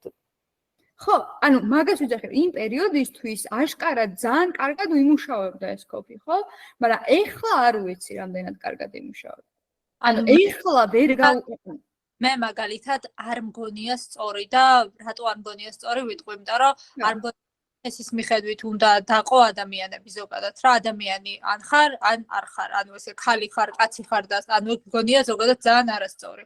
და აი მაქედან გამომდინარე ხაზგასმა რომ ქალსაც შეუძლია გახსნას მგონია ძალიან დამამცირებელი ანუ ქალებო თქვენ რო სახში ხეთ ხართ და საჭმელს აკეთებთ თქვენ შეგიძლიათ გახსნათ და აღარ უნდა ელოდოთ ანუ ეგეთი რაღაცა ძალიან პირადულად მივიღებ და ძალიან მეწყინება ანუ ესეთი რაღაც რო წავიკითხო და არც ეთიკური მგონია და არ ამტკიცებს პროფესიონალიზმს პირიქით ასე რომ რავი იმ პერიოდში შეიძლება ყიდდა მაგრამ ახლა ამ გადმოსახედიდან ღევანდელ რეალობაში რომ ვინმე ასეთი გუბი დაწეროს რავი ალბათ ჩასაწიხლი იქნება დღეს შეიძლება ამას კონდეს ის ეფექტი რომ აი ცუდი პიარიც რო ცუდი პიარია აუცილებლად გაპიარდებოდა რაღაცა დღეს ესეთი კოფით ხო და შეიძლება რაღაც ეტაპზე დაგვე რაღაცა ორი კვირის მერე რო ვივიწყებთ ხოლმე რა აი ძალიან რო არ მოგწონდა ენდორფინი, მაგრამ პანდემიის დროსაც კი ყველაზე კარგად ყიდდა პროდუქტს რეალურად, იმიტომ რომ სახელი მაინც ქონდა.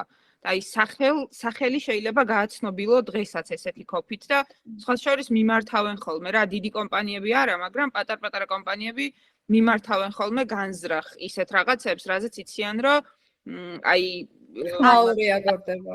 კი, კრეატორებსაც აქვთ ხოლმე ეგეთი დილემა და მეც მქონია რომ აი ტრეში აყურებადი და მოდი ხო არ ვაკეთო ტრეში და მერე გადავიდე რაღაცაზე აი ბევრ პატარა კომპანიასაც და კრეატორსაც აქვს ხოლმე ეგ რომ ზუსტად იცის რაზე მოხდება რა გაუვარდება და რაღაც ეტაპი მაგას აკეთებენ და როცა უკვე აუდიტორია ყავთ მერე გადადიან რაღაცას იცვლიან რა ეგ ეფექტი ექნებოდა დღეს მსგავს კოფის რაღაც სექსის ტურს და ასე შემდეგ ყოფილა ეგეთი კომპანიები კი ანუ დღეს კი, მაგრამ ეს ხო არის 1953 წლის კოფი, როდესაც მართლა რეალურად დაჩაგრულები იყვნენ ქალები და მხოლოდ სამზარეულო საძინებელი იყო მათი ცხოვრება. ზუსტად ეგ გათვლა იყო ჩემი აზრით ამ კოფიში და საერთოდ არ ვფიქრობ, რომ იმ დროში ეს იყო დამამცირებელი. ეს ჩემი აზრით ძალიან ბევრისთვის იქნებოდა мотиваცია და არა ის რომ აიმე ეს როგორ მაკადრეს, იმიტომ რომ იმ დროს მართლა ეგ ცხოვრობ. აი ჩემ თქო, გაკაია რომ ვერ დაგეთანხმებით. ბოდიში მარიამ ძალიან მოვშევით. ანუ მაგნაწილში ვერ დაგეთანხმებით, იმიტომ რომ ამ კოფის შინაარსი არის ის, რომ იმდენად მარტივი არის ამის გახსნა. ჩვენ ეგრე გავაკეთეთ ეს ბოთლი, რომ იმდენად მარტივია ამის გახსნა, რომ აი ესეთ არსებებს, როგორებიც ქალები არიან, მათაც შეუძლიათ რომ გახსნათ. ანუ ის მოწოდება არ დევს ამ კოფიში, რომ ქალებო თქვენ რაღაც შეგიძლიათ. ანუ ეს არ დევს რა. აი იმდენად მარტივია, თქვათ რაღაცა ავტომატიკა მანქანებს, რომ ეხლა ესე ყიდდნენ, რომ იმდენად მარტივია ამის ტარება, რომ აი ქალიც ატარებს რა. აი რაღაც ეგეთი ისაა ამას.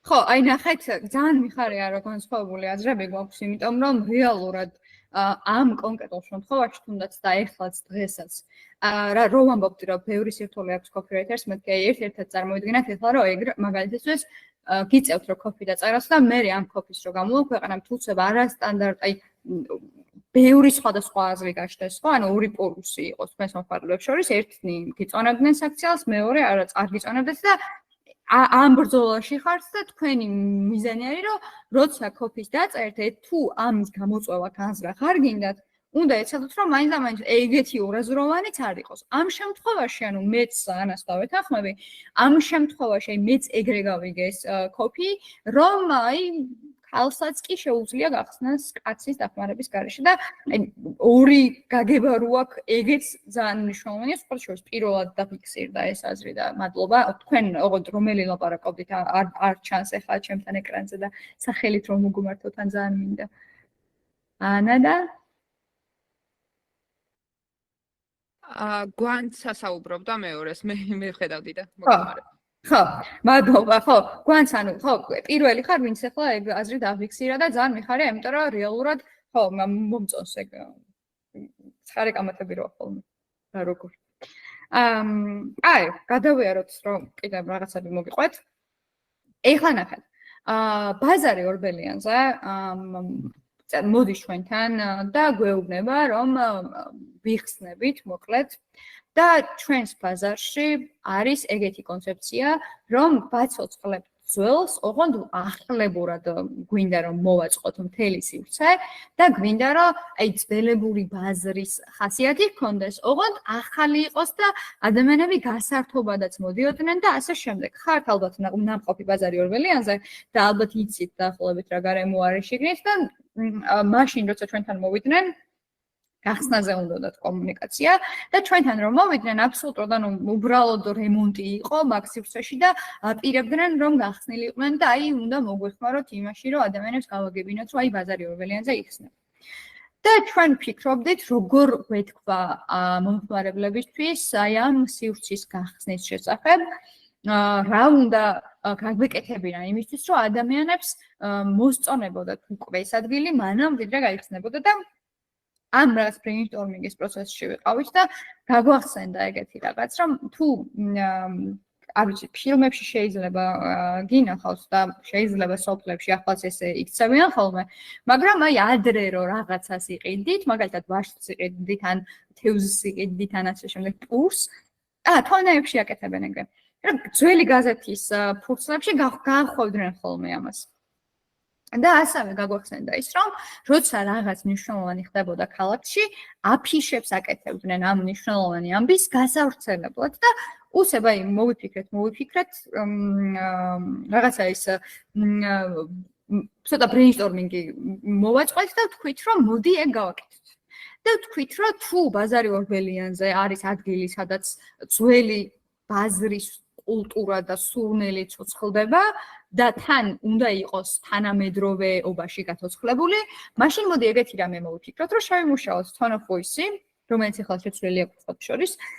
მოდი შევიმუშაოთ tone of voice-ი, ანუ მეტყველების მანერა ისეთი, რომელიც ძველსაც მოუხდება, გაგახსენებს და თან ახლებურადაც გასახლებულ მეტყველებაშიც ჩაჯდება და პლუს ამას მოდი გავაკეთოთ აფიშები და მოდი გავაკეთოთ გაზეთი და დავარიგოთ.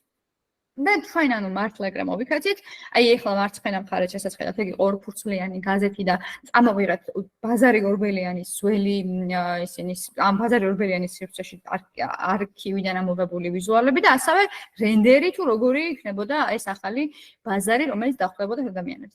და ეგ ვიზუალები წამოვიღეთ და დავწერეთ აი შემდეგი ტექსტი, რომ აი ბაზარი ორბელიანზე ისევ ეხსნება. როგორც იუწყებიან ბაზარი ორბელიანზე ბრუნდება. გასტრონომიული ცენტრი იმავე ადგილას დედაქალაქის ისტორიულ ნაწილში სრულიად ახალი კონცეფციით იხსნება. სივრცე აგრარულ ბაზარს ყვების ოლსა და ტერასას გააერთიანებს. თამამად შეგვიძლია ვთქვათ, რომ აქ პროდუქტების შეძენის გამოცდილება სულ სხვანაირი იქნება და მე რაღაც ველით რომ ბაზარი ორბელიანის შემოდგომაზე უნდა გაიხსნას, ისღა და ვრჩენია მოლდინით შევეგებოთ ქალაქის ახალ გამორჩეულ სივრცეს. მოკლედ, აი ეს მეტყველების მანერა გადაწყვეტეთ, რომ უნდა ყოფილიყო ნაზავი ძველსა და ახალს შორის და ძველს გულისხმობ იმას, რომ მაგალითისთვის როგორც იუწყებიან, არ არის ფრაზა, რომელსაც დღეს გამოვიყენებთ. ხო, ანუ ეს უფრო ძველებური მეტყველებისთვის დამახასიათებელი ფრაზა არის. და ასევე თვითონ გაზეთის ფორმატიც უცნაური იყო, იმიტომ რომ აი გაზეთს ეხლა არავინ არ არიგებს, ხო? ანუ დიდად აღარ კითხულობ გაზეთს, იმიტომ რომ ონლაინ გაზეთები არსებობს. და ასევე მართლა გავაკარეთ აფიშები და რაღაცა ესე კამპანიასავით თავი მოუყარეთ აი ამ ინფორმაციას, რომ ბაზარი ორბელიანზე ბრუნდება და იხსნება. ასევე სად ხდება კოპი? მეგობრებო, ხო არ გინდათ რომ 5 წუთი შეისვენოთ, იმიტომ რომ მე გადავაბი ახლა, არ მინდა რამე გამომრჩეს.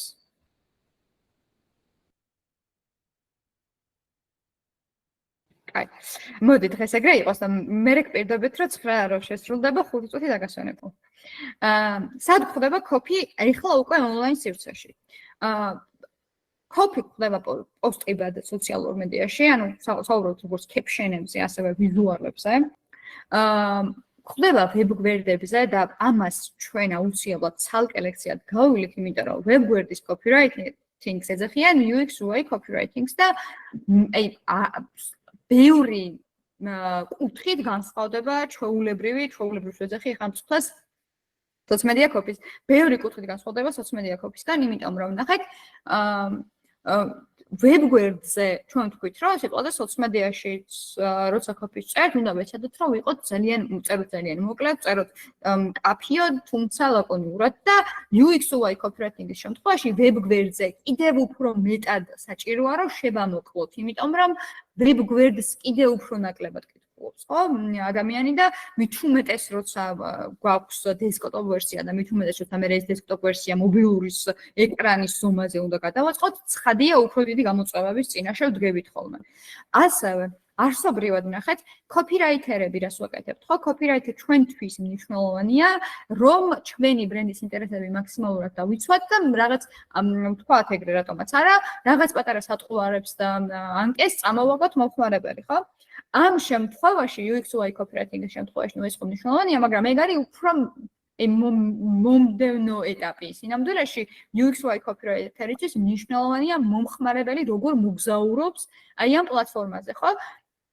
უფრო მეტად მნიშვნელოვანია ჩვენთვის, რომ ეს მოგზაურობის პროცესი გავუმარტივოთ ადამიანებს. მაგალითისთვის, ადვილად იპოვონ ის ინფორმაცია, რასაც ეძებენ, როგორ დავალაგო, ჯერ მთავარი იყოს მერე ჩვენ შესახებ და მერე პროდუქტის აღწერა, თუ ჯერ პროდუქტის აღწერა იყოს მერე მთავარი და მერე ჩვენ შესახებ. მოკლედ, აი, ყველაფერი ეს და სერიმსიოლად წადია გავიდეთ, არის UX UI copywriter-ის მოვალეობა და დეველოპერთან ერთად მუშაობს ხოლმე ხშირ შემთხვევაში.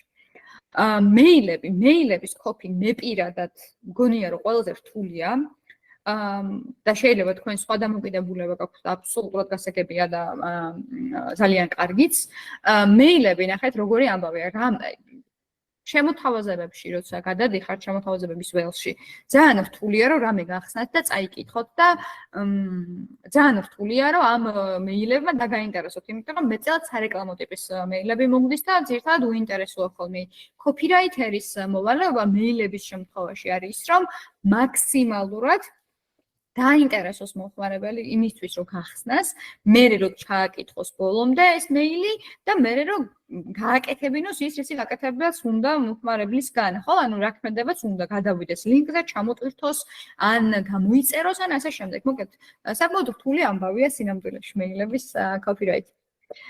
ბლოგპოსტები.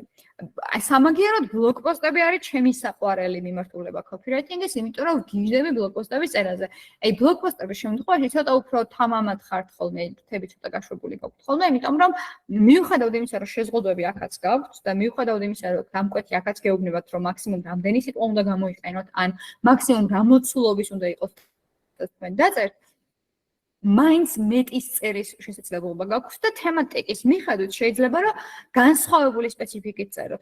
აი აქაც ამ შემთხვევაში სხვადასხვა სფეროში ამოყოფთ ხოლმე თავს, იმიტომ რომ ზოგჯერ ყოფილი შემთხვევა დამეწერია დაზღვევაზე, ყოფილი შემთხვევა ფინანსებზე დამეწერია, ყოფილი შემთხვევა ფილმებზე დამეწერია და ასე შემდეგ. ხო, ანუ ბევრი სხვადასხვა ინფორმაცია შეიძლება მოგიწიოთ, რომ დაამუშაოთ, რაც ასევე მგონია, რომ ბლოგპოსტებზე მუშაობის საკმაოდ სახალისო ნაწილია, იმიტომ რომ ყველა ადამიანი არ ვერკვევით ყველა სფეროში. ხო, ანუ ჩვენ გვიწერს ხოლმე, რომ თუ რაღაც სფეროზე ვწერთ, ამ სფეროზე ინფორმაცია მოვიძიოთ და აი ეს ინფორმაციის მოძიების პროცესი ძალიან მიყვარს.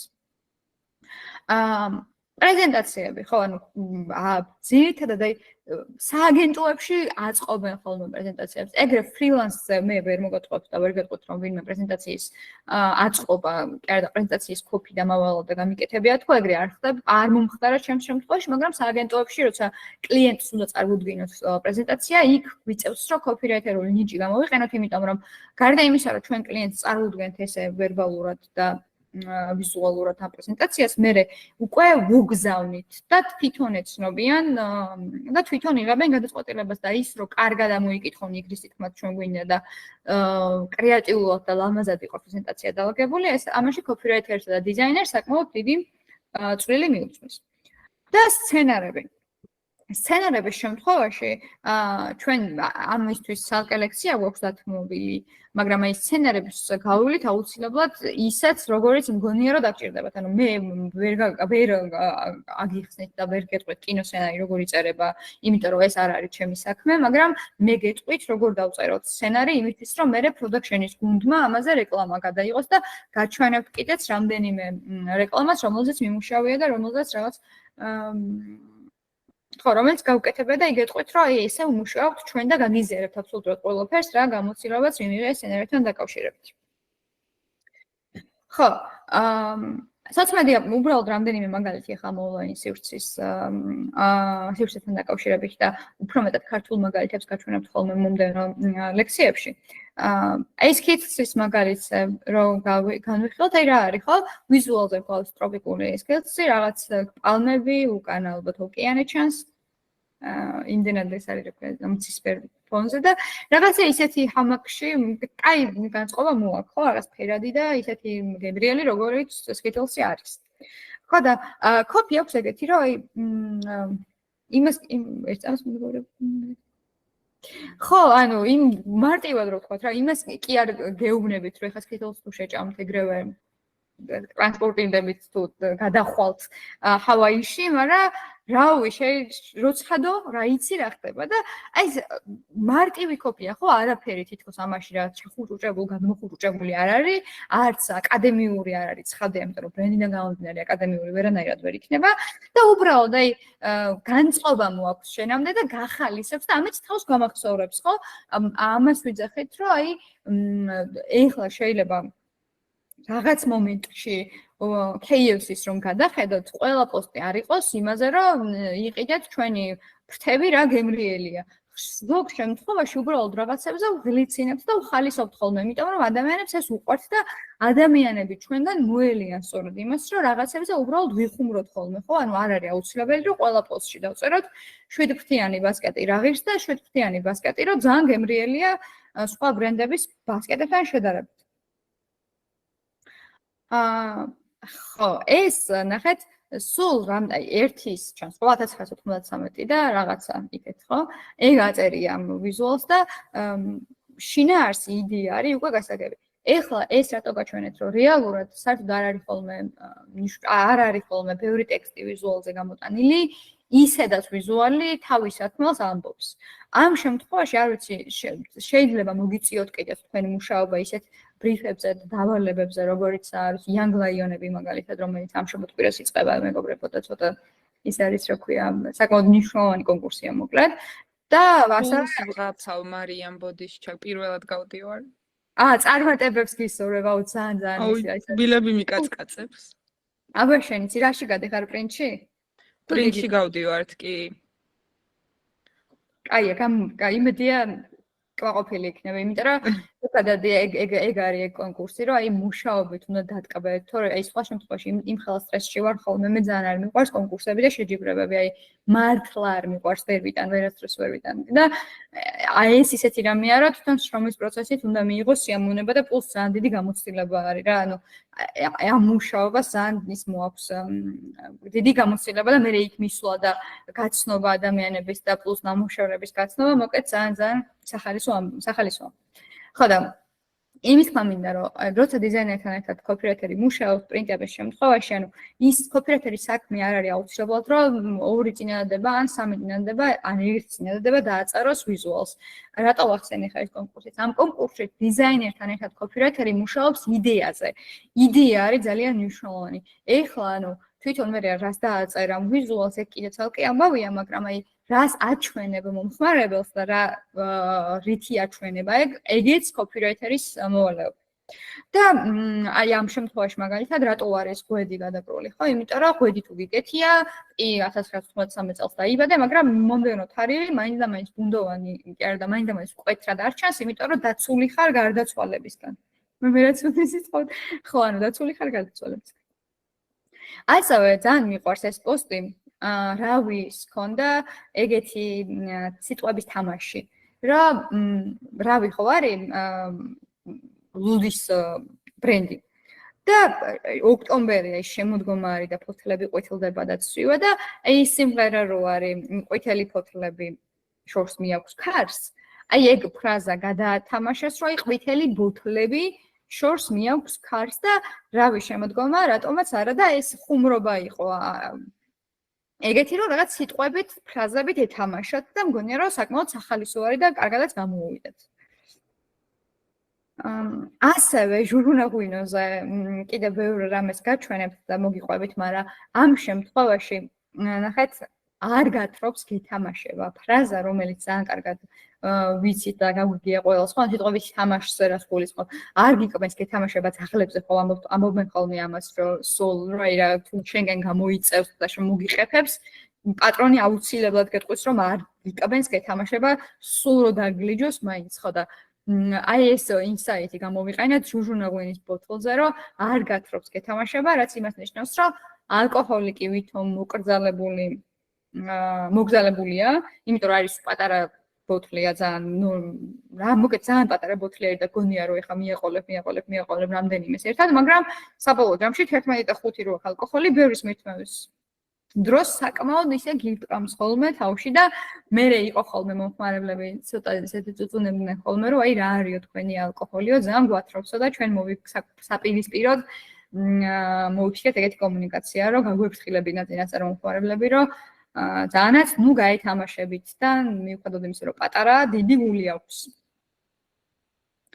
ასევე აი ამ კამპანიაზე მე მოგიყვებით მე ძალიან ბევრს გაშლებს და ასე შემდეგ როგორ მივედით აქამდე და რა იყო დავალება და ინსაიტები რა ვნახეთ რა მოვიძიეთ მაგრამ აი კოფის მაგალითად მინდა რომ ასევე გაჩვენოთ სიყვარულის თვე 14 თებერვალი ხო არის სიყვარულის თვე და KFC-ს გაუკეთეთ კამპანია სიყვარულის თვედვაქციეთ მთელი თებერვალი და ესეთ უცნაურ ვიზუალებს და კოფიებს წერდით რომ მაგალითად ეხლა აქ რა არის ხო ანუ ბაიცები არის შოკოლადების დაცვას და რაც KFC-სთან ერთად ეთელი სიყვარულის თვე ეგ იყო მთელი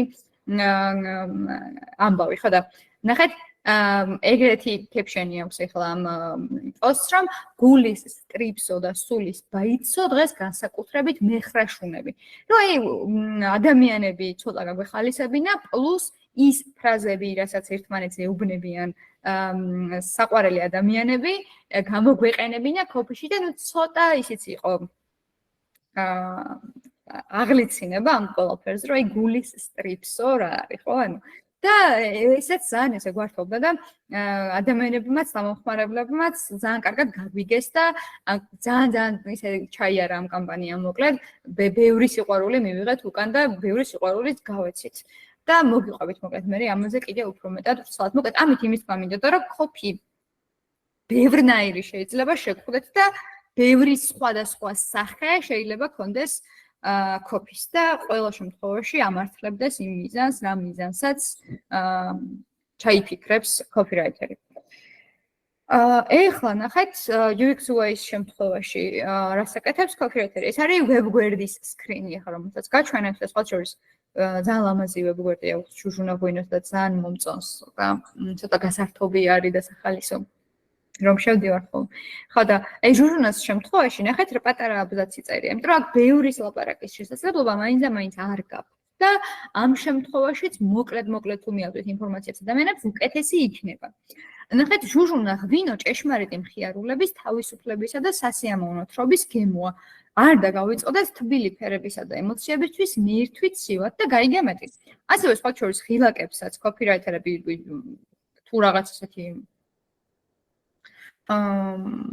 სპეციფიკური და ცოტა ისეთი სერიოზული ბრენდი არ არის, შეუძლიათ კოპირაიტერებს რომ რაც უნდა ღილაკებზე ის დააწერონ. მაგალითად არ ვიცი, შეავსე მაცივარი სიტყვას.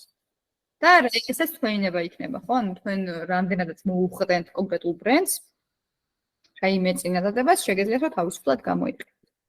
ასევე კოპი გვესმის მეგობრებო, რომელსაც ვიზახით ხოლმე voice-overებს და voice-overებსაც კოპირაიტერები წერთ და ეს ვიდეო მოდი ეგრე მოიქცეთ, რომ არ ვიცი ხა რამდენი დრო დაგვრჩება, თუ ბოლომდე ჩავედით და დრო დაგვრჩა, აქვე მოусმინოთ, თუ არ დაგვრჩა დრო, მაშინ პრეზენტაციას რო გამოგიგზავნით, აუცილებლად ნახეთ, იმიტომ რომ ეს ვიდეოც ერთ-ერთი ძალიან პატარა არის, ჯერ 1 წუთიანი არის, წუთნახევრიანი, მაგრამ ეს ვიდეოც ერთ-ერთი ჩემი ყველაზე საყვარელი რეკლამა არის და ძალიან ისეთია, პარაფერი კოპიებს უერთნელდება, მეგონი ბოლოში და მინდა რომ ამაზეც ვილაპარაკოთ, რამდენად მოგეწონებათ და რამდენად არ მოგეწონებათ და ძალიან გთხოვთ რომ ეგ არ დაგავიწყდეთ და ნახეთ აუცილებლად შემდეგ ლექციამდე და მე ერთად განვიხილოთ რამდენად კარგია და რამდენად არ არის კარგი. ეხლა ხმას მაინც ვერ გავიგებთ,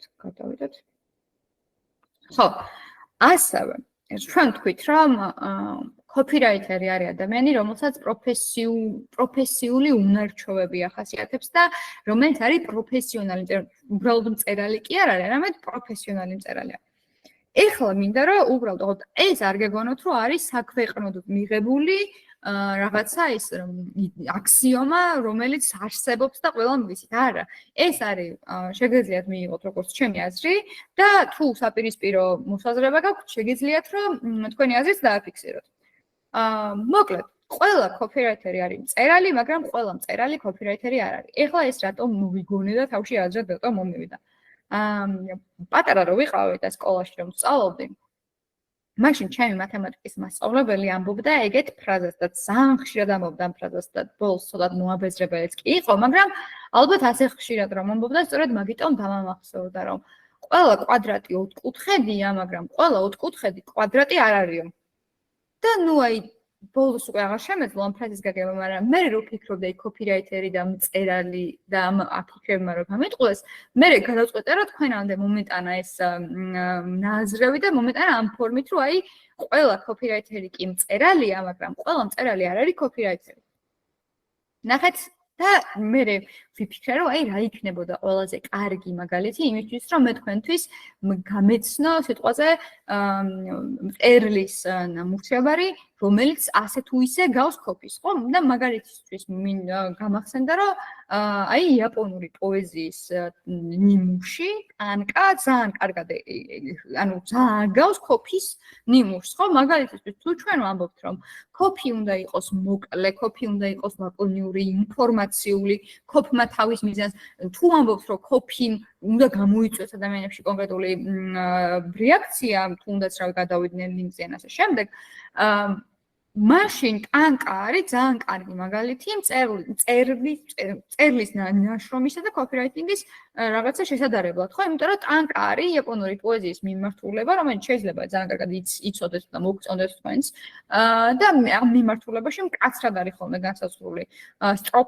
სტროფი არა სტრიქონების და მარცვლების რაოდენობა. და მოკეთ როგორც copywriter-ები, კანკის მწერლებიც შებოჭილი არიან აი ამ მარწუხებით, რასაც მარცვლების რაოდენობა ან სიტყვების რაოდენობა ქვია. ხო და იაპონური პოეზიის ორი ნიმუში არის ეხლა თქვენს ეკრანზე. პირველი არის იაკი კაბეს, რა თქმა უნდა, იაკი კაკაბაძის კანკა და ეგეთია მოკლედ, მაისი იყო, რაც უყვარდა ჩემს შეყვარებულს. ახლა კი მისი გადაშლილი ნორჩი მკერდიდან ატამი ყვავის ნაგასაკის სასაფლაოს. და მეორე ტაკუბუგო ისიკავას ერთ-ერთი ჩემი საყვარელი კანკა. ერთხელ ხუმრობით დედაჩემი მხარზე შევისვი, იგი ისეთი მსუბუქი იყო, რომ უცბად ცრემლი მომერია და ვეღარ ვზიდე. და ამ ორ შემთხვევაში არ ვიცი რა ემოცია გიჩნდებათ და არ ვიცი ზოგადად მოგწონს თუ არა ეს მიმართულება პოეზიის, მაგრამ მე მგონია რომ ადამიანს სულ რო არ უყვარდეს პოეზია, მგონია რომ ეს ფრაზები გულში ჩაწუდება და ემოციას აუცილებლად მოუტანს. ჩვეულებრივ ის copywriter-ულად რომ განვიხილოთ, მოკლეა, სხარტია და ემოციურია ადამიანს თავს ამახსოვრებინებს, ხო? ეხლა ნახეთ, მინდა რომ წაგიკითხოთ რიგი გასტრო დუქანის ერთ-ერთი პოსტი. ხო, ეს ამინდი დიდი ყალთაბანდი ვინმე გამოდგა. ხან კაი კრემობის ამხანაგივით გასხილოს უნდა და გამობრძანება მოიწადინა, ხან თავადებით მოიქუფრა და თავი აღარ გაგვიყადრა. ჩვენც სხვა რა გზა გვაქვს, რომ დავდივართ წინ და უკან, მაგის მოგიჟიანებულ ჭკუაზე. შეიყურება მზე, შევიყურებით ჩვენც. გამომზეორდება მზე, გამომზეორდებით ჩვენც. ხო და ის იყო ამინდი ამდენი გამოდი შეიყურეთ იმ მოთმინების ფიალა პირთამდე მევსებოდა, რომ უეცრად ნაღდი გაზაფხულის სურნელი არ მეცა. ვახმეთქი, ამ არმულში და თქეშში საიდან მოვიდა, ვინ მოიყვანა, გზა როგორ გამოაგნო, თურმე რასავჩივი, სადავჩივი, აგერ თავისი ფეხით არ მოსულა და პირდაპირ ჩემ რიგში არ დაუდია ბინა. სახელად თაკაფული დაურქმევია. აქაო და გაზაფხული რაღაც ბანალურიაო, იმისთანაა ჯერ მოგაშიებს, თავს შეგაჭმევინებს და მერე შეგაშურებს მშიერი რო აღარ ახარ. იქ ტყემალი და ტარხუნა ნება გაწიოკებს ენას, არა გიწიოკებს ენას საამური სიმჟავის, ნახეთ რა საყვარლობა. აქეთ მწვანე ხახვი, ქინძი, პრასი, ნიორი, ოხრახუში და ნიახური გიმატებს კიდევ ზემოდან, ცოტა თეთრი ღვინოთიც შემთვრალია და შენს გრევს და გაგიჟებს. if ეგ ყოფილა გაზაფხულიც და გაზაფხულის მაუწყებელიც. აწის სულ რო წვიმა მწამლეკოს. მეტი არა ჩემი მტერი მე გაზაფხულის მოსასვლელად ან ჩასავხედო ან კალენდარს ჩავხედო. აწი ვიცი სად მოვძებნო სითბოს, მზედ, სიმწვანელ, ციცოცხლეთ და ნაღდი გაზაფხულიც. მთელი თავისი დიდებულებით. თუ შენც მაგის ძებნაში ხარ, ბევრი აღარიარო. ჩემ დუქანში მეწვია და უმალ მოგიბრძანებენ. თადარიგის წინასწარ დასაჭერად ხმა ამ ნომერზე გამაგონე. მოგეწონათ, რას ფიქრობთ?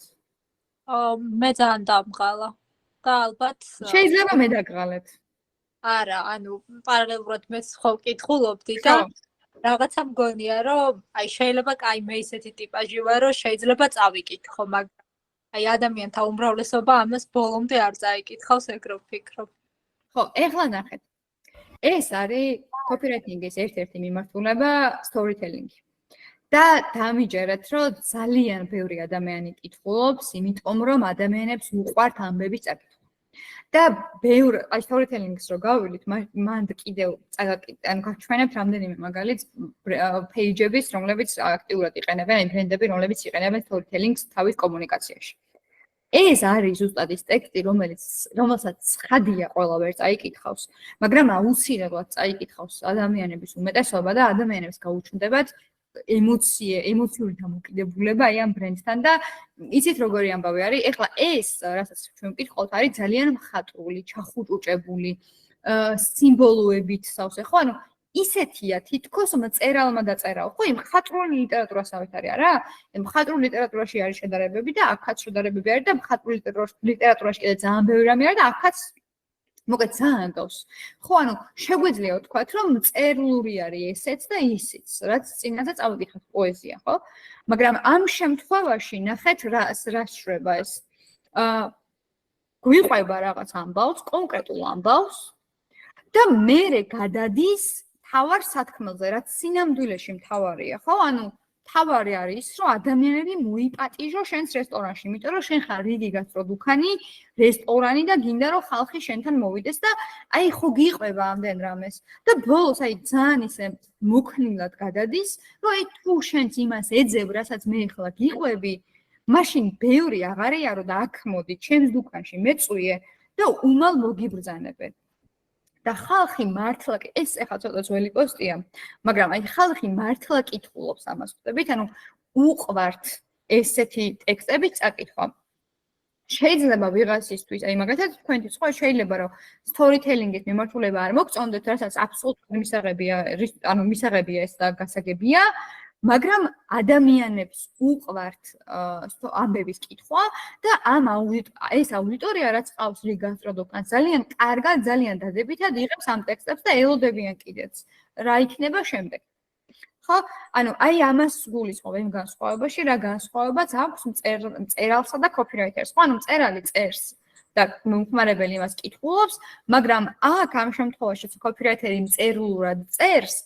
ამ შემთხვევაში copywriter-ის მთავარი ამბავი არის, რომ ისე დაწეროს, რომ ადამიანი მიიყვანოს სადღაც, ადამიანს აყიდინოს რაღაც, ადამიანმა მოიხმაროს რაღაც კონკრეტული პროდუქტი ან სერვისი. ხო, ანუ ესაა მთავარი განსხვავებელი ნიშანი და ამავდროულად, ანუ სიგრძესაც გააჩნია ცხადია, ხო? თუმცა აი storytelling-ზე ამიტომ მიხარის თავიდანვე, რომ მიუხედავად იმისა, რომ მოკლედ უნდა ვწეროთ, storytelling-ი გვაძლევს იმის საშუალებას, რომ უფრო ფრთები გავშალოთ და უფრო მეტი მხატვრულობა გამოვიქნიოთ. ეხლა მე მაგალითად ძალიან მომწონს ეს copy და ეს მიმართულება ზოგადად ძალიან მიყვარს. ანუ მე შემიძლია ვიждე და ძალიან ბევრი ესეთი copy ვიკითხო, იმიტომ რომ ჩემთვის ძალიან საინტერესო არის და ეს მეთოდი ამბის თხრობის ხელოვნება ჩემთვის საკმაოდ ისეთია მომხიბვლელი და მომნოსხველი და ძალიან მიყვარს.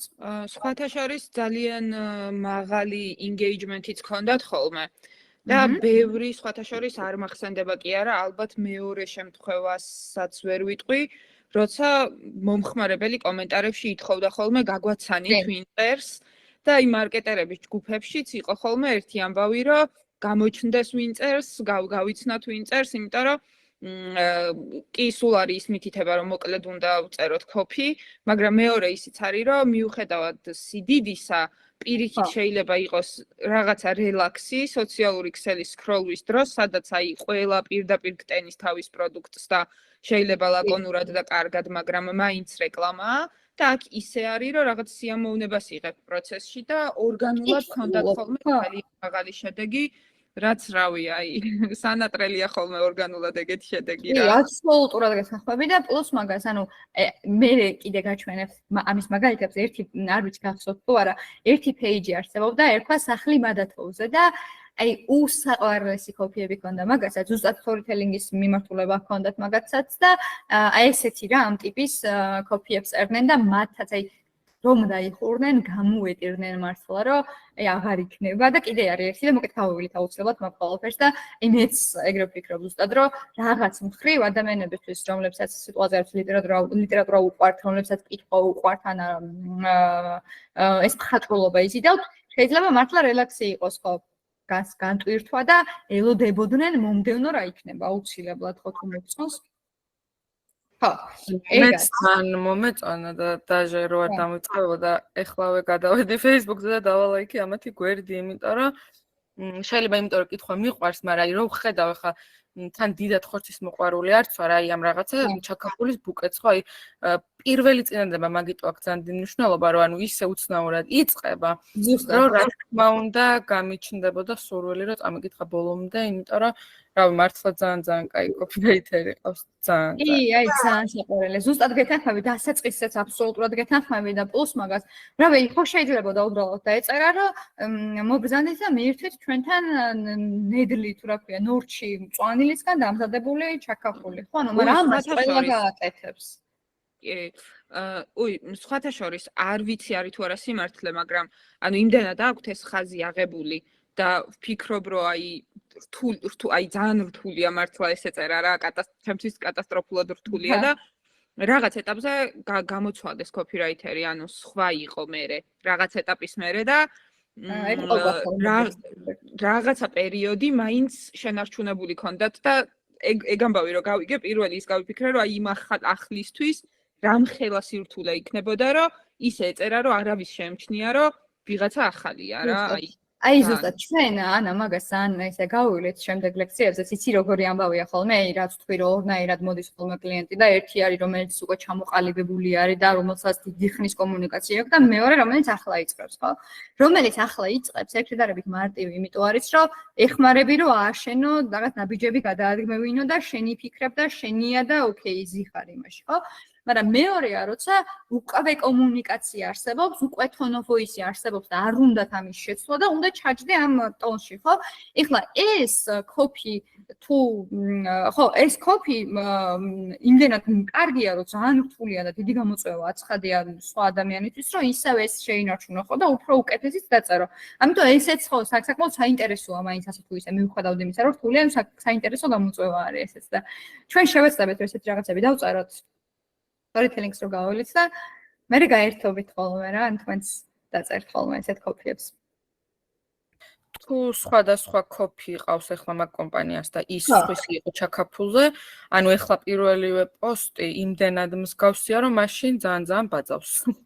ხო, ეგრეც უნდა იყოს. ან ნახეთ რეალურად, ანუ არ ვიცი ხა ზუსტად ვინ შეიცვალა და ვინ დარჩა, მაგრამ ეგ ჩვეულებრივი ამბავია, იმიტომ რომ წარმოიდგინე სააგენტოს რო ემუშავები, როგორც ბრენდის სააგენტოში ბევრი ადამიანი იცვლება, ხო, კადრი იცვლება, ანუ მაგალითად არ ვიცი, ემუშავება სიტყვაზე ვიღაც გოგო და მე იმ გოგოს ის გოგო გადადის სხვაგან ახალი კოპირაიტერი მოყავთ და ხვდებით, ანუ ეს წასვლა მოსვლის და ჩანაცვლების ამბავი მუდმივად არის ხოლმე.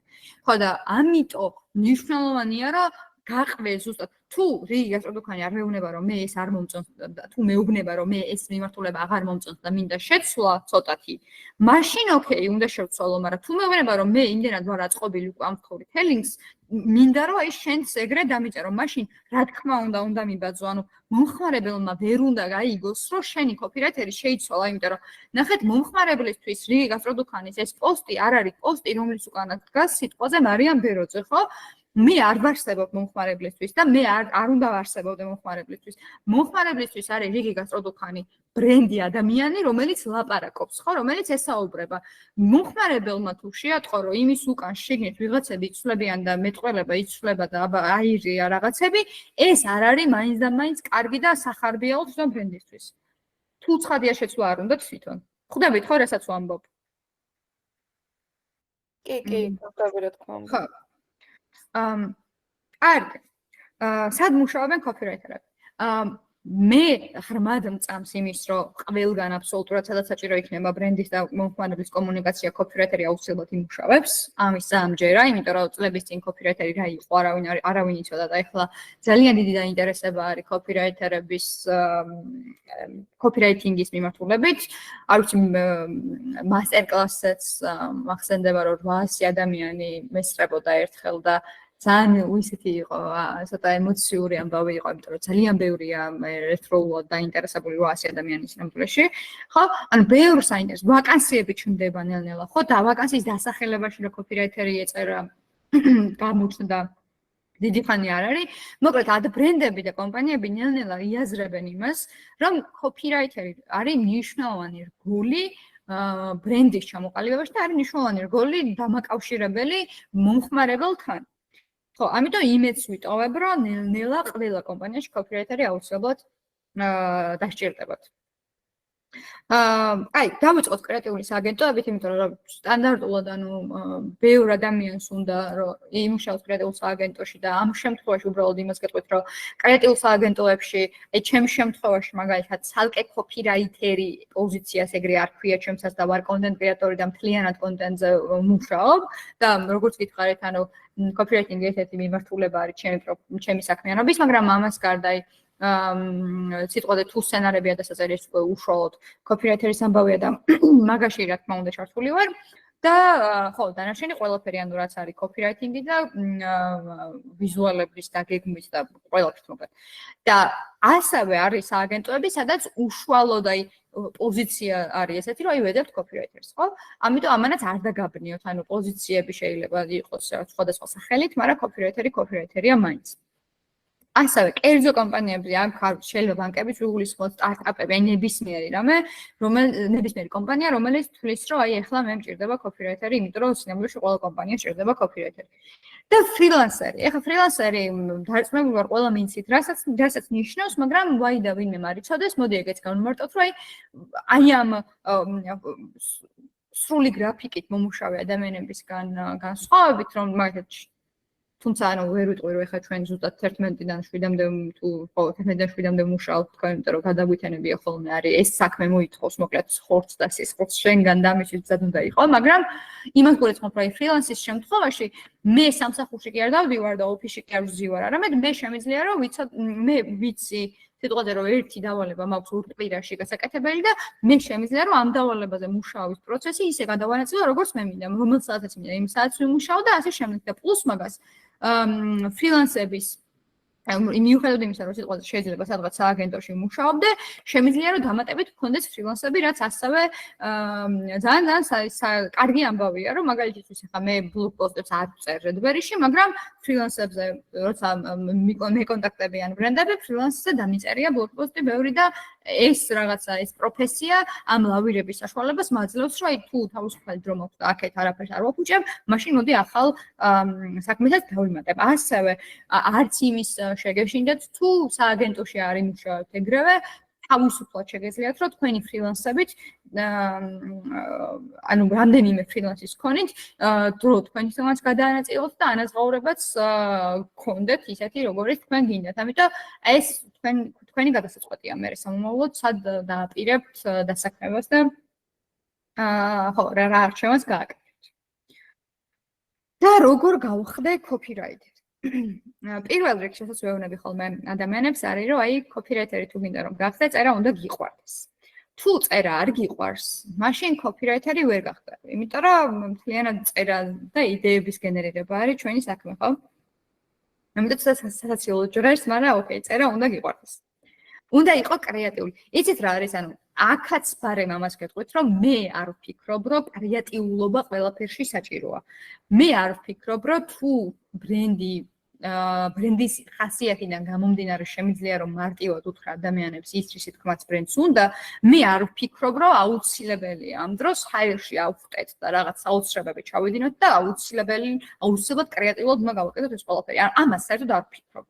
მაგრამ არის ისეთი შემთხვევები, როცა ძალიან საჭიროა და ძალიან უხდება ბრენდს, რომ აი კრეატიულად ვიფიქროთ, კრეატიულად დავუწროთ. ახლა მაგალითად, ჩემთვის კრეატიული არის ის კოფი, რა კოფის წეგან წავიკითხეთ, ხო? ანუ რაღაცა სტორი მოვყვეთ ჩაკაფულზე, ისე რომ ჩაკაფული 1000-ზე კი არა და ბრიგიგას დუქანი ბოლოს ვახსენოთ სულ და არა თავიდანვე არ დავიწყოთ იმით რომ ჩაკაფული რა კარგი კერძი არის და რა კარგი სურნელი წერებს რიგ გასტროდუქანში და მოდის და მიირთვით, ხო?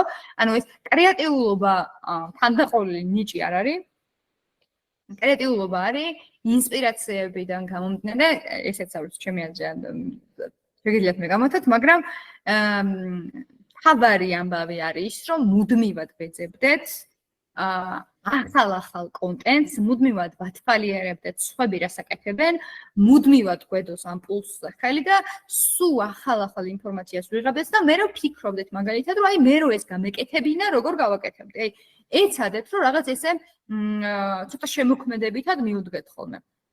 სავარჯიშოები აი არ ვიცი, შეგიძლიათ რომ უბრალოდ ამ სავარჯიშოებს ჩვენ ავსებად გავაკეთებთ, მაგრამ აი უბრალოდ რაღაცა რო დაინახავთ და ნივთს რო უყურებთ და ლარნაკი როდესაც ყვავილებით თქვენ წინ ეცადეთ რომ აღწეროთ ეს ლარნაკი ისე როგორც არ აღწერდით ჩვეულებრივ დროს, ხო? ანუ ეს არის რაღაცა ხის ლარნაკი შეღებილი ლურჯი ყვავილებით, არა, ცოტა უფრო სხვანაირად ხوار შეგიძლიათ აბა რა თქვას და ესეთი პატარ-პატარა სავარჯიშოები, ხო, შეგიძლიათ რომ გააკეთოთ.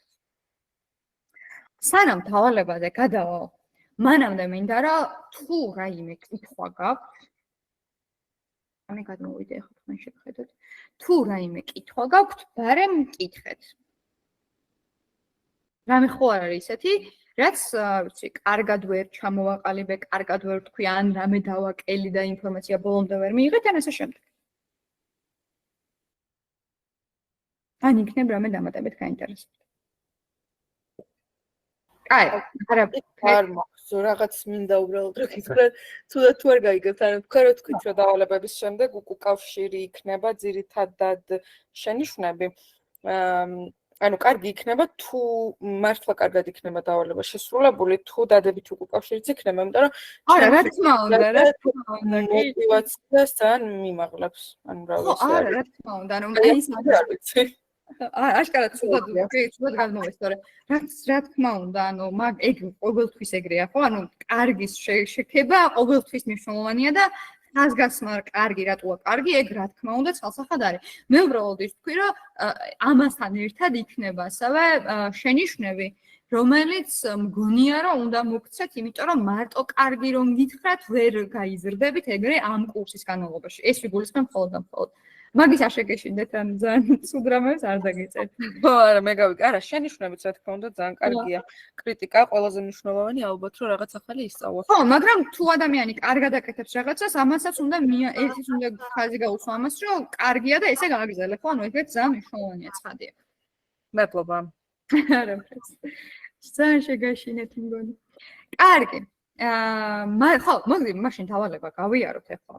პირველი დავალება მეგობრებო არის აი როგორ გითხრათ, უფრო ანუ კოპირაიტინგი ნაკლებად უფრო მეტად მინდა რა თქვენი აზრი გავიგო, თქვენი დამოკიდებულებები გავიგო, აზრის ჩამოყალიბებას როგორ ახერხებთ წერით, ეგ გავიგო და ხო, ეგეთია და მე უკვე უშუალოდ კოპის შემდეგ ლექციებში დავწერთ. ეხლა ნახეთ, სულ გვაქვს ორი დავალება. პირველი დავალების შემთხვევაში მინდა რომ Facebook-ზე ან Instagram-ზე და უფრო მეტად Facebook-ზე გადახედოთ სხვადასხვა ბრენდის pages. აი ჩამოსკროლეთ უბრალოდ, ან ნახეთ რა გაქვთ დალაიქებული და იმათ გადაყევით და ესე ჩამოსკროლეთ ეგ page-ები და რაღაც ერთი თვის კონტენტი მაინც ნახეთ რა უდებთ. ამ ბევრ ბრენდს რო გაეცნობით და წაიკითხავთ. მე მინდა რომ აირჩიოთ ორი ბრენდი. რომლის კომუნიკაციაც მოგეწონათ და აირჩიოთ ორი ბრენდი, რომლის კომუნიკაციაც არ მოგეწონათ. და ნახეთ მაგალითისთვის მე შევედი სიტყვაზე რაღაც რომელიღაც ბრენდის page-ზე, endorphin-ის მაგალითად, ჩამოვსკროლი და მივხვდი რომ ღმერთო რა საშინელებებს მელაპარაკებიან და მე ავირჩიე რომ endorphin-ი არის ბრენდი, რომლის კომუნიკაცია არ მომწონს. და სიტყვაზე ვიძახი რომ აი McDonald's-ი არის ბრენდი, რომლის კომუნიკაციაც ძალიან მომწონს. ეხლა გარდა იმისა რომ ამ ორ ბრენდს ახსენებთ, ასევე მინდა რომ შეეცადეთ რომ აი მაქსიმალურად ისე რა თქმა უნდა ხა ორი გვერდი არ არის საჭირო Word-ის დოკუმენტის, მაგრამ აი შეეცადეთ რომ ისე გამაგებინოთ რატომ მოგწონთ და რატომ არ მოგწონთ, რომ მე თქვენი გემოვნებაც ასე თუ ისე მივხვდე. ეს არის ერთი დავალება. და მეორე ეს webguard-ი თუ არ იცით და იმახსოვრეთ, იმიტომ რომ მართლა ძალიან სასარგებლო და კარგი webguard-ია, Earth of the Words ქვია და მინდა რომ ამ მას რა ქვია, page ამ webguard-ზე შევხვიდეთ და ჩამოსკროლოთ, თვალი გადაავლოთ, ან ისევ Facebook-ზე, როგორც თქვენ გაგიხარდებათ, მაგრამ ნუ ეს webguard-ი მაინც ჩაინიშნეთ. და აირჩიოთ ამ webguard-დან ერთი პატარა ვიდეო, ან Facebook-დან ერთი პატარა პოსტი, რომელიც მოგწონს და რომელიც არ მოგწონს და copy რაც ექნებათ, ეგ შეაფასოთ. ვიდეოს როცა აირჩევთ, ვიდეოს შემთხვევაში შეაფასოთ voice-over-ი, ანუ რაც გესმით, ხო? ეგ რამდენად მოგწონთ და თუ პოსტს აირჩევთ, პოსტის შემთხვევაში მთლიანად copy რაც აქვს, აი ეგ შეაფასოთ, მოგწონთ თუ არ მოგწონთ. გასაგებია დავალებები?